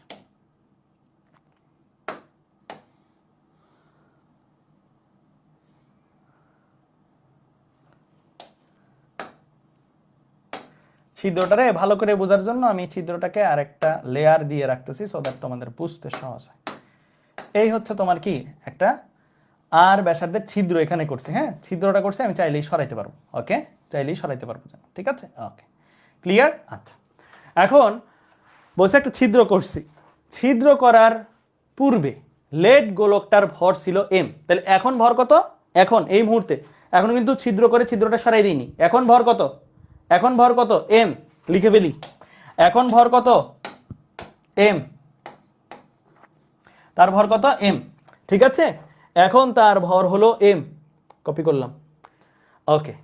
বলছে উক্ত ছিদ্র সহ গোলকটি এম ভরের বস্তুকে কত মানে আকর্ষণ করবে, হ্যাঁ মানে এই বস্তুটা না, এই বস্তুটা ছিদ্র করছি না, ছিদ্র করছি, ছিদ্রটা সরাই দিই, ছিদ্র করছি, ছিদ্রটা সরাই দিলাম, এখন এই বস্তুটা কত মানে আকর্ষণ করবে কাকে, ধরে নাও এখানে একটা বস্তু আছে, আরেকটা বস্তু স্মল এম ভরের আরেকটা বস্তু, এই বস্তুটাকে, এই বস্তুটা কত মানে আকর্ষণ করবে, এই বস্তু মিনস ছিদ্র সহ বস্তু, ছিদ্র সহ বস্তুটা তাকে কত মানে আকর্ষণ করবে সেটা তোমার কাছে জানতে চাই, ছিদ্র সহ বস্তুটাকে, ঠিক আছে। কিন্তু খেয়াল করো, আমরা একটু আগে একটা জিনিস পড়ছি, সেটা হচ্ছে এফ ইকুয়াল টু জি, ভর দ্বয়ের মান, একটা তো ভর কি স্মল এম, এখন কি এটা স্মল এম আছে না, এখন কিন্তু এটাতে ছিদ্র হয়ে গেছে, এখন কিন্তু এটাতে ছিদ্র হয়ে গেছে, তাই না, এখন কিন্তু আগে আগে ভর ছিল কত, এটার আগে ভর ছিল ক্যাপিটাল এম, এখন কি এটার ভর ক্যাপিটাল এম থাকবে, থাকবে না, এখন এটার ভর কি কমে গেছে, তাই না, কমে গেছে, এটার ভরটাকে আমি জানি না কত, এটার ভরটাকে আমি ধরে নিলাম নিট ফোর্স, এম নেট, ঠিক আছে, এম নেট, আগে ছিল এম, এখন হয়েছে কি এম নেট। এখন আমি কি এইভাবে করলে হবে কিনা তোমাদের কাছে জানতে চাচ্ছি, তোমাদের কাছে জানতে চাচ্ছি, কত দূরত্বে রাখবো, ধরে নিলাম আর দূরত্বে, এমন করে করলে হবে কিনা, এইভাবে করলে হবে কিনা বলো, এইভাবে করলে হচ্ছে, হচ্ছে এভাবে করলে, আর বা দূরত্বটা ডি ধরো, ডি, দূরত্ব নিয়ে কিছু বলছে, বলে নাই, ডি ধরো, তাহলে হবে, কেউ কেউ বলে হবে, হবে না, কোথায় ঝামেলা, হবে কেমনে, এটা কি হবে, হবে না, হবে কিভাবে, এরা কি গোলক, এরা কি গোলক, গোলক না, গোলক না, এখন তুমি এভাবে করতে পারবে না, এখন তুমি এভাবে করতে পারবে না, তোমার তাইলে কি করতে হবে, তোমার তাইলে কি করতে হবে, তোমার তাহলে গোলক ফরম্যাটে নিয়ে করতে হবে, এভাবে করলে হবে না, এভাবে আমি করতে পারবো না। এখন আমি কি করবো জানো, আমি টেকনিকটা দেখো, আমি যদিও এটা গোলক না, তারপরে এটা গোলকের মতন কল্পনা করে করতে পারতেছি, কিভাবে একটু দেখো, সবাই মনোযোগ দাও এদিকে, এই যে এই এম ভরের বস্তুটা এখনো তো আছে, তাই না, এখনো আইকে রাখি, স্মল এম ভরের বস্তুটা যেটা এখনো আইকে রাখি, ঠিক আছে, আইকে রাখলাম।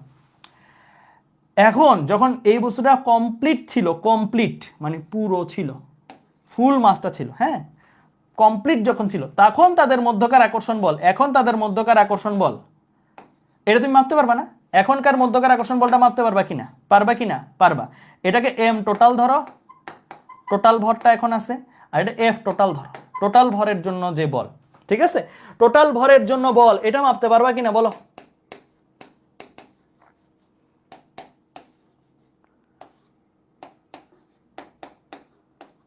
এখন আমার সূত্রে ভুলে যাচ্ছে, এখন আমার সূত্রে কি ভুল যাচ্ছে বলো, এখন আমার সূত্রে ভুল যাচ্ছে কিনা, তাদের মধ্যবর্তী দূরত্ব যদি ডি হয়, এখন আমার সূত্রে ভুল যাচ্ছে কিনা বলো।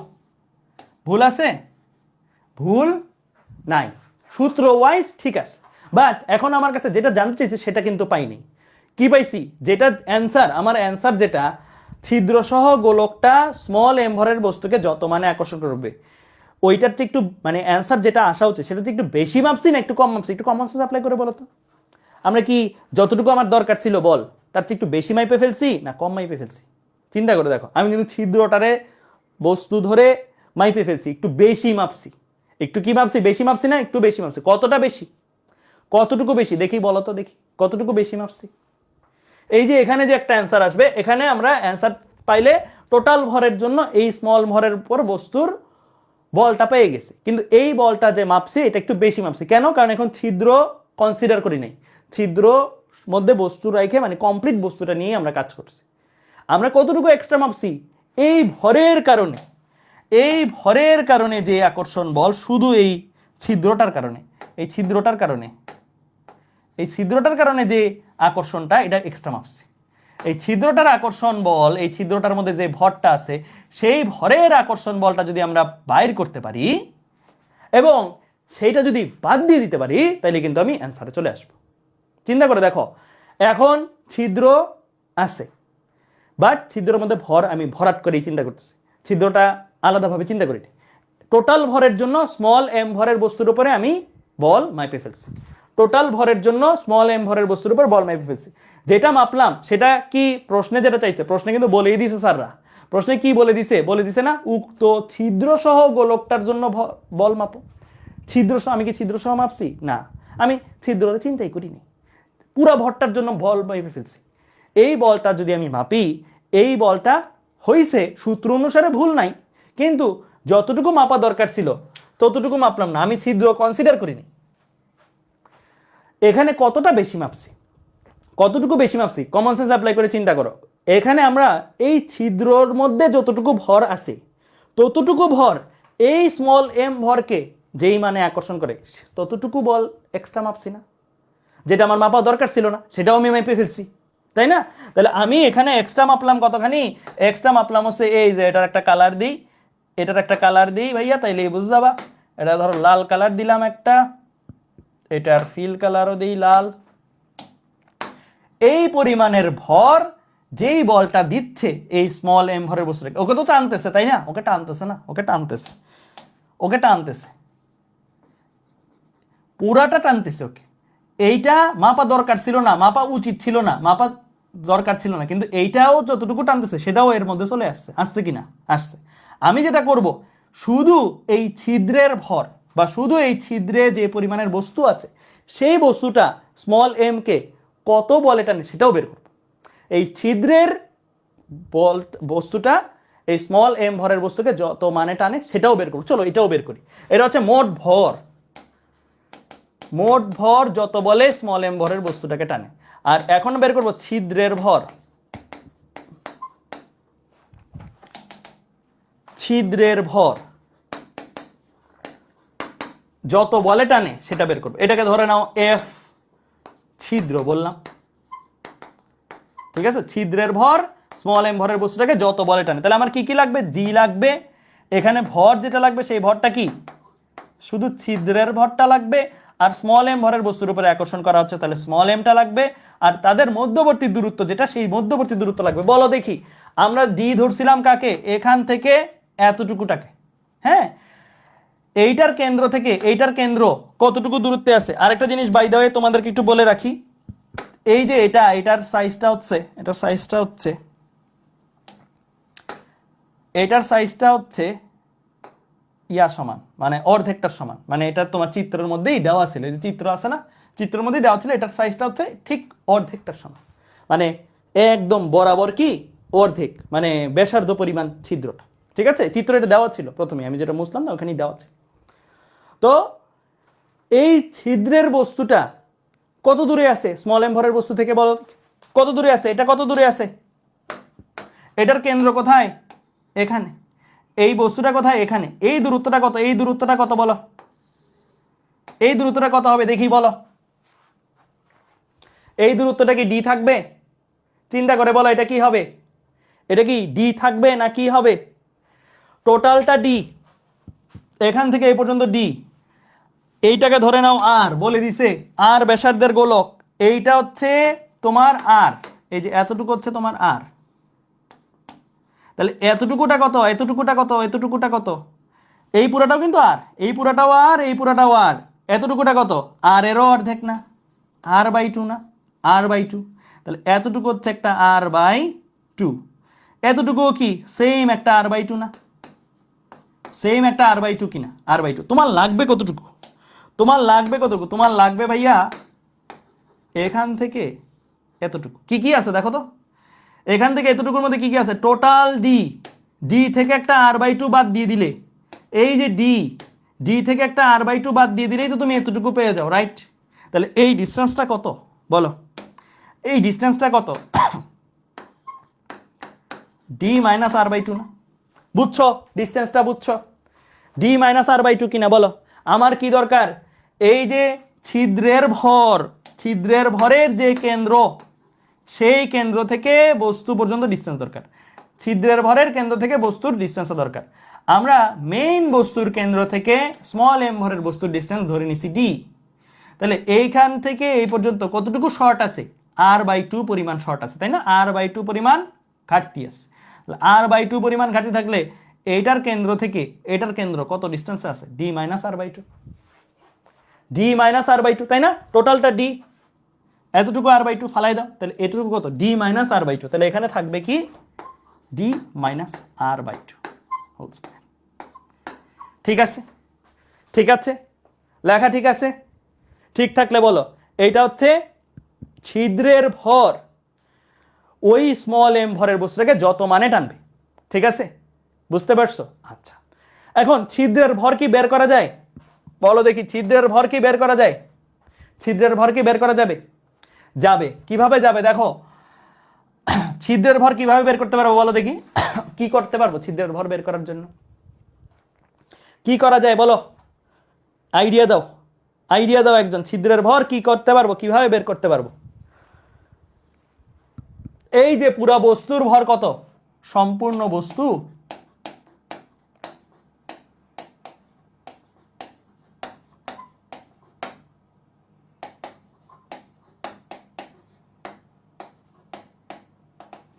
ব্যাসার্ধ আর, তাই না, পুরা বস্তুর জন্য তুমি কি একটা ফর্মুলা লিখতে পারো না, এম ইকুয়াল টু কি ঘনত্ব ইন্টু আয়তন, লেখা যায়, লেখা যায়, ঘনত্ব ঘনত্বের মতন থাকুক, আয়তন কত 4/3 পাই আর কিউব, লেখা যায়, এটা হচ্ছে পুরো বস্তুর জন্য, পুরো বস্তুর জন্য, ঠিক আছে, এম টোটাল যেটা, এটা কি এম টোটাল, ক্লিয়ার, ওকে, আচ্ছা, এবার আসো ছিদ্রের জন্য, ছিদ্রের যে বস্তুটা আছে, ছিদ্রের বস্তুর ভর কত জানি না, ধরে নিলাম এম ছিদ্র, এটা হচ্ছে ছিদ্রের বস্তুর ভরটা ধরলাম, ব্যাসার্ধ কত, ছিদ্রের বস্তুর ব্যাসার্ধ কত বলো, ছিদ্রের বস্তুটার ব্যাসার্ধ কত, আর বাই টু না, ছিদ্রের বস্তুটা যেটা আছে এটার ব্যাসার্ধ কত, আর বাই টু কিনা, এটার ব্যাসার্ধ হচ্ছে আর বাই টু, ঠিক আছে, তাহলে এম ছিদ্র, এটার ক্ষেত্রেও তো তুমি একইভাবে ফর্মুলা লিখতে পারো না, রো ইন্টু আয়তন, আয়তন কি ছিদ্রের বস্তুর আয়তন, পুরা বস্তুর না আবার, হ্যাঁ, তাহলে রো রো এর মতন থাকবে,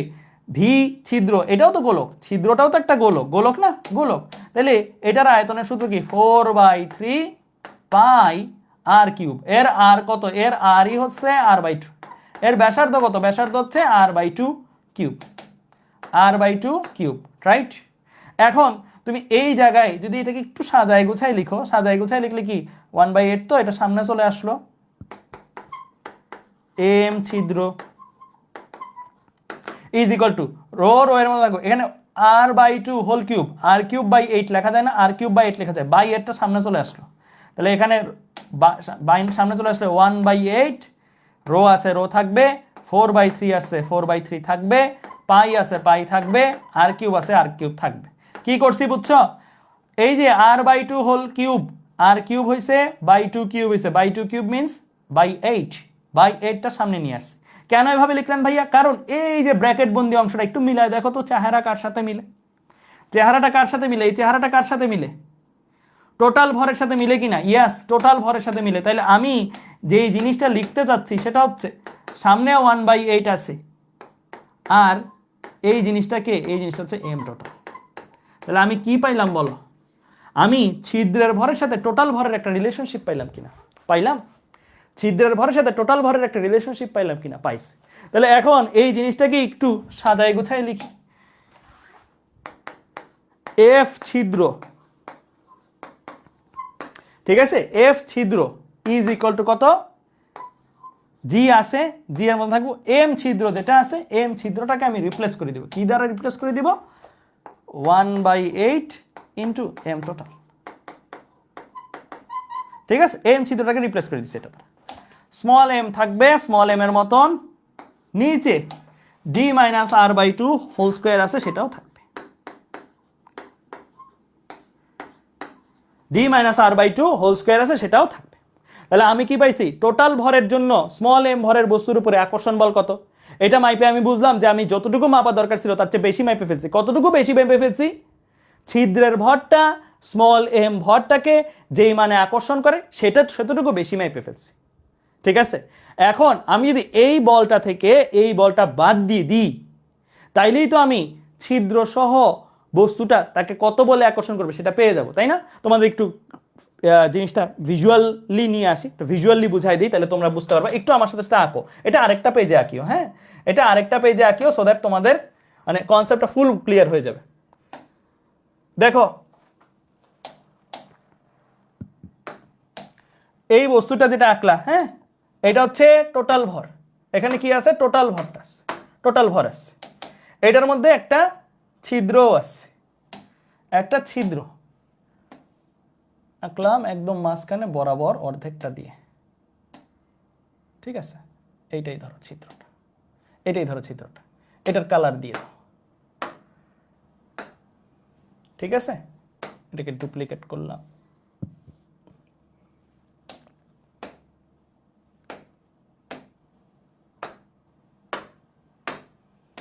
এই যে ছিদ্রটা, ঠিক আছে, এটা হচ্ছে টোটাল ভর এখন আছে, এই মুহূর্তে টোটাল ভর অবস্থায় আছে। তার থেকে কত দূরত্বে? আমরা বের করছি অলরেডি এই জিনিসটা, তার থেকে ডি দূরত্বে একটা আরেকটা বস্তু আছে, আরেকটা বস্তু, ঠিক আছে, আরেকটা স্মল এম ভরের বস্তু আছে। তার উপরে আকর্ষণ বল কত? তার উপরে আকর্ষণ বল কত সেটাই আমরা বের করছি, এটা আমরা বের করছি, এটাকে আমরা বললাম কি? F total. ঠিক আছে, এফ টোটাল। আবার আমরা কি বের করছি? আমরা আবার বের করছি হচ্ছে এই যে শুধু ছিদ্র পরিমাণ বস্তুর ভর নিছি, শুধু ছিদ্র পরিমাণ বস্তুর ভর। হ্যাঁ, শুধু ছিদ্র পরিমাণ বস্তুর ভর থেকে, ছিদ্রের পরিমাণ বস্তুর থেকে এই যে স্মল এম ভরের বস্তুটা আছে, এই স্মল এম ভরের বস্তুটার কত দূরে আছে এটাও বের করছি। বের করে আমরা এই আকর্ষণ বলটা বের করছি, এটাকে বললাম এফ ছিদ্র। এটা হচ্ছে ছিদ্রে যতটুকু বস্তু আছে সেই বস্তুটাই, শুধু ততটুকু বস্তুটাই এম ভরটাকে যত বলে আকর্ষণ করতে পারবে। আর তাদের মধ্যে দূরত্ব বাইর করছিলাম মাইপে কত? D minus r/2। কিন্তু আমাদের না এটা দরকার না এটা দরকার, আমাদের দরকারটা আসলে কি? আমাদের দরকারটা হলো আসলে আমাদের দরকারটা হলো আসলে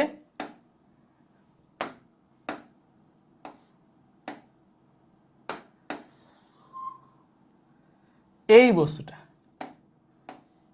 আমাদের দরকারটা হলো ভাইয়া এই যে এই বস্তুটা, আমাদের কিন্তু এটাও দরকার নাই এটাও দরকার নেই, আমাদের দরকারটা হচ্ছে এই বস্তুটার জন্য, এই বস্তুটা ছিদ্র সহ বস্তু, এইটার জন্য কেন্দ্র থেকে ওই যে ডি পরিমাণ ডিস্টেন্স দূরে স্মল এম ভরের বস্তু যেটা আছে, এই আকর্ষণ বলটা দরকার, এটা আমাদের দরকার। আমি কিন্তু এটাও বের করছি এটাও বের করছি, আমার লাগবে হচ্ছে এটা, এটাকে কি বলি? এফ নেট বলতেছি, এটাকে কি বলতেছি? এফ নেট বলতেছি। বলো তো F net, F total, F ছিদ্রের মধ্যে রিলেশনশিপটা কি হবে? F net, F total, F ছিদ্রের মধ্যে রিলেশনশিপটা কি হবে? এইটাও দরকার নাই এটাও দরকার নেই, দরকার হচ্ছে এটা। যদি আমরা এইটা মাইপে ফেলি, এইটা মাইপে ফেলি, এইটা কি হবে? এইটাতে যতটুকু বল আসছে সেই বলটা থেকে কোনোভাবে ছিদ্রের বস্তু এক্সট্রা যতটুকু বল টান দেয় ওইটা যদি বাদ দিয়ে দিতে পারি, তাইলেই তো আমি ছিদ্র সহ বস্তুটার এম ভরের উপর বল পেয়ে যাব। তাহলে F net is equal two কি আসলে? F net is equal two এটা কিনা বলো দেখি, একমত কিনা তোমরা? এফ টোটাল মাইনাস এফ ছিদ্র কিনা? এটা এটা কিনা বলো, এটা কিনা বলো? তো এই জিনিসটাই আমাদের লাগতেছে। এফ নেটটা কি? এফ নেটের পরিচয় হচ্ছে ছিদ্র সহ গোলকের জন্য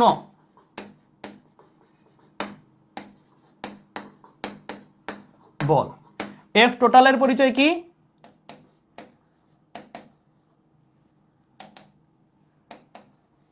ছিদ্রবিহীন মোট ভরের জন্য বল। আর এটা কি? শুধু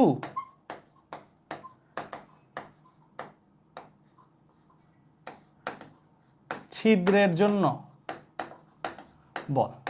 তাহলে মোট বলটা থেকে তুমি যদি ছিদ্রর জন্য যতটুকু বল এক্সট্রা টান আসতেছে সেই টানটা যদি বাদ দিয়ে দাও, তাহলে তুমি ছিদ্র কনসিডারেশনে রেখে, মানে ছিদ্র সহ বস্তুটা, ওই বস্তুটাকে কত বলে টানবে সেটা পেয়ে যাবা। তোমার কাছে কিন্তু দুইটা জিনিসই আছে, আছে কিনা একটু আগে তাই বের করছো না? এফ টোটাল কত, এফ ছিদ্র কত বের করছো, এই দুইটা বিয়োগ দিয়ে দিলেই কাজ, জাস্ট কাজ শেষ। হ্যাঁ, এই দুইটা আমরা একটু ভ্যালুটা দেখে দেখে বসাই, ঠিক আছে?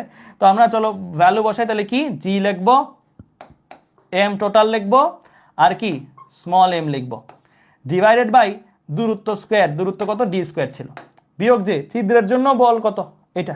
হ্যাঁ, ছিদ্রের জন্য বল কত এটা লিখে দিব। জি লিখবো 1/8 এম টোটাল লিখবো, বা শুধু এম, এম টোটাল বা এম একই কথা, এম টোটাল বা এম একই কথা, ঠিক আছে? এম লিখলাম, স্মল এম লিখলাম, ডিভাইড বাই মধ্যবর্তী দূরত্ব স্কোয়ার, দূরত্ব ছিল D minus R by 2 whole square. এখন এখানে বেসিক্যালি এই ম্যাথে অ্যান্সার আসবে না কোনো, কারণ এই ম্যাথে তোমার দেখো প্রশ্নটার মধ্যেই দেখো, প্রশ্ন দেখলেই বুঝতে পারবো কোনো ডাটা দেওয়া আছে, ডাটা দেওয়া নেই। তুমি এইভাবে রেখে দিলেই মোটামুটি হয়ে যাবে। তারপরও সৌন্দর্য বর্ধনের জন্য যেটা করতে পারো, তুমি কিছু কমন নিয়ে রাখতে পারো, তুমি কিছু কমন নিয়ে রাখতে পারো। কমন নিতে পারো কি? G capital M small M, আর কি এই পার্টটা, G capital M small m পার্টটা যদি কমন নাও, কমন নিলে এখানে থাকবে কি 1/d স্কোয়ার, বিয়োগ থাকবে কি এখানে 1/8 D minus R by 2 whole square, ঠিক আছে? এই জিনিসটা আসছে, এটাই তোমার অ্যান্সার। বোঝা গেছে? এটাই তোমার অ্যান্সার, এই জিনিসটাই তোমার চাইছে স্যার, ঠিক আছে? ক্লিয়ার? বোঝা গেছে? ক্লিয়ার? বোঝা গেছে? Okay fine. তো এইটা অনেক অ্যাডভান্সড একটা প্রবলেম, জাস্ট তোমাদের এই মহাকর্ষ সূত্র কাজে লাগায়, ঠিক আছে? বুঝছো? ওকে, এই ম্যাথটাকে আরেকভাবেও চিন্তা করা যায়, আরেকটা ভাবেও চিন্তা করা যায়। এটা হচ্ছে একটা ভাবে, আরেকটা ছোট্ট ভাবে চিন্তা করা যায়, সেটাও বলে দিচ্ছি। সবাই এটা লেখা হইলে বলিও, সবাই এটা লেখা হইলে বলিও।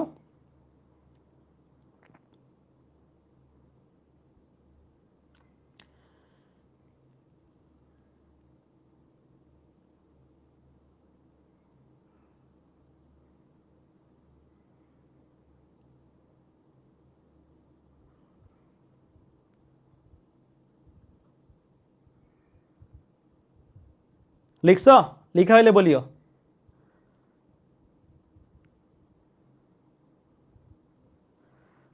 সবাই লেখা হইলে বলবা।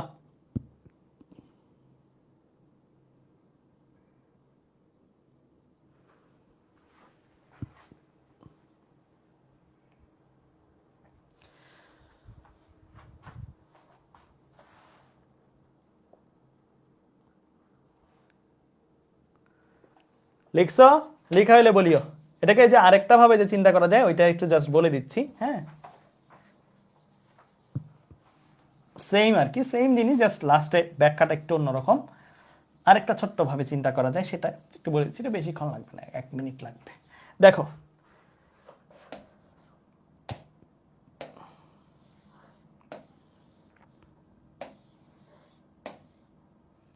এটা কি টোটাল বল না? টোটাল বল। এই টোটাল বলের মধ্যে তো এই দুইটা জিনিসই আছে, এইটার মধ্যে তো এটাও আছে, এটার মধ্যে এটাও আছে না? এই ভরটার মধ্যে কি এটাও আছে এটাও আছে না, এটাও আছে, দুইটা জিনিসই আছে। তোমার লাগবে হচ্ছে এই জিনিসটা, হ্যাঁ, এইটার জন্য যে আকর্ষণ বল, এটার জন্য যে আকর্ষণ বল এটারে কি বলছে, এফ টোটাল, ঠিক আছে। আর এটার জন্য যে আকর্ষণ বল সেটারে বলছে কি, এফ ছিদ্র। তাহলে এই বস্তুটা স্মল এম ভরের বস্তুটাকে যেই বলে আকর্ষণ করে, এই আকর্ষণ বলের মধ্যে দুইটা জিনিসের আকর্ষণ বল আছে, এটারও আকর্ষণ বল আছে, এটারও আকর্ষণ বল আছে।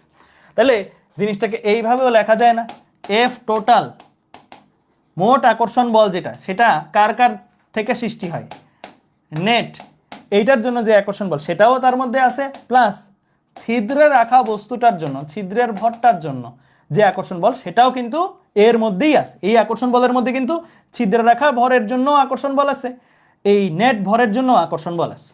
তো তোমার লাগবে এই ম্যাথে বেসিক্যালি কাকে, এটাকে। তো পরের লাইনে তুমি এটাকে এক পাশে নিয়ে নাও, এটাকে এক পাশে নিয়ে নাও, এক পাশে নিয়ে নিলে কি লিখতে পারো, এফ টোটাল মাইনাস এফ ছিদ্র, শেষ। তো এটা দিয়েই আমরা ম্যাথটা করছিলাম আগের পেজে, বেসিক্যালি এটা দিয়েই পরে আগের ম্যাথটা করছি, ঠিক আছে। এইভাবেও চিন্তা করা যায়, ক্লিয়ার, দুইভাবেই চিন্তা করা যায়, কারণ এটার মধ্যে নেট ভরটাও আছে, ছিদ্রের ভরটাও আছে। তাই এটার জন্য যে আকর্ষণ বল সেটা নেট ভরের আকর্ষণ বল আর ছিদ্রের ভরের আকর্ষণ বলের সমষ্টি, ঠিক আছে। তো নেটটা আমার দরকার, নেটটাকে এক পাশে নিছি, পরের লাইনে পাঠিয়ে দিছি, তাহলেই হয়ে গেছে। বুঝছো কোনটা ইজি লাগছে তোমাদের, যেটা ইজি লাগছে সেভাবেই করো, কোনো সমস্যা নেই, ঠিক আছে, ক্লিয়ার, ওকে, ঠিক আছে। তাহলে আজকের ক্লাসটা এই পর্যন্তই রাখি, আল্লাহ হাফেজ তাহলে তোমাদের সবাইকে। তাহলে আমরা কিন্তু মোটামুটি অ্যাডভান্স লেভেলেরও বেশ কিছু কনসেপ্ট দেখে ফেলছি, নেক্সট ক্লাসটা আরো মজার হবে। নেক্সট ক্লাসে আমাদের যে থিওরিগুলো থাকবে যেগুলো আরো সহজ, আর নেক্সট ক্লাসের ম্যাথগুলোও বেসিক্যালি রেশিও দিয়ে করে ফেলা যায়। নেক্সট ক্লাসটা বেশ ভালো ভালো ম্যাথ থাকবে বেশ কিছু। তো আজকে এই পর্যন্তই রাখি, আল্লাহ হাফেজ তাহলে তোমাদের সবাইকে, ঠিক আছে, ওকে।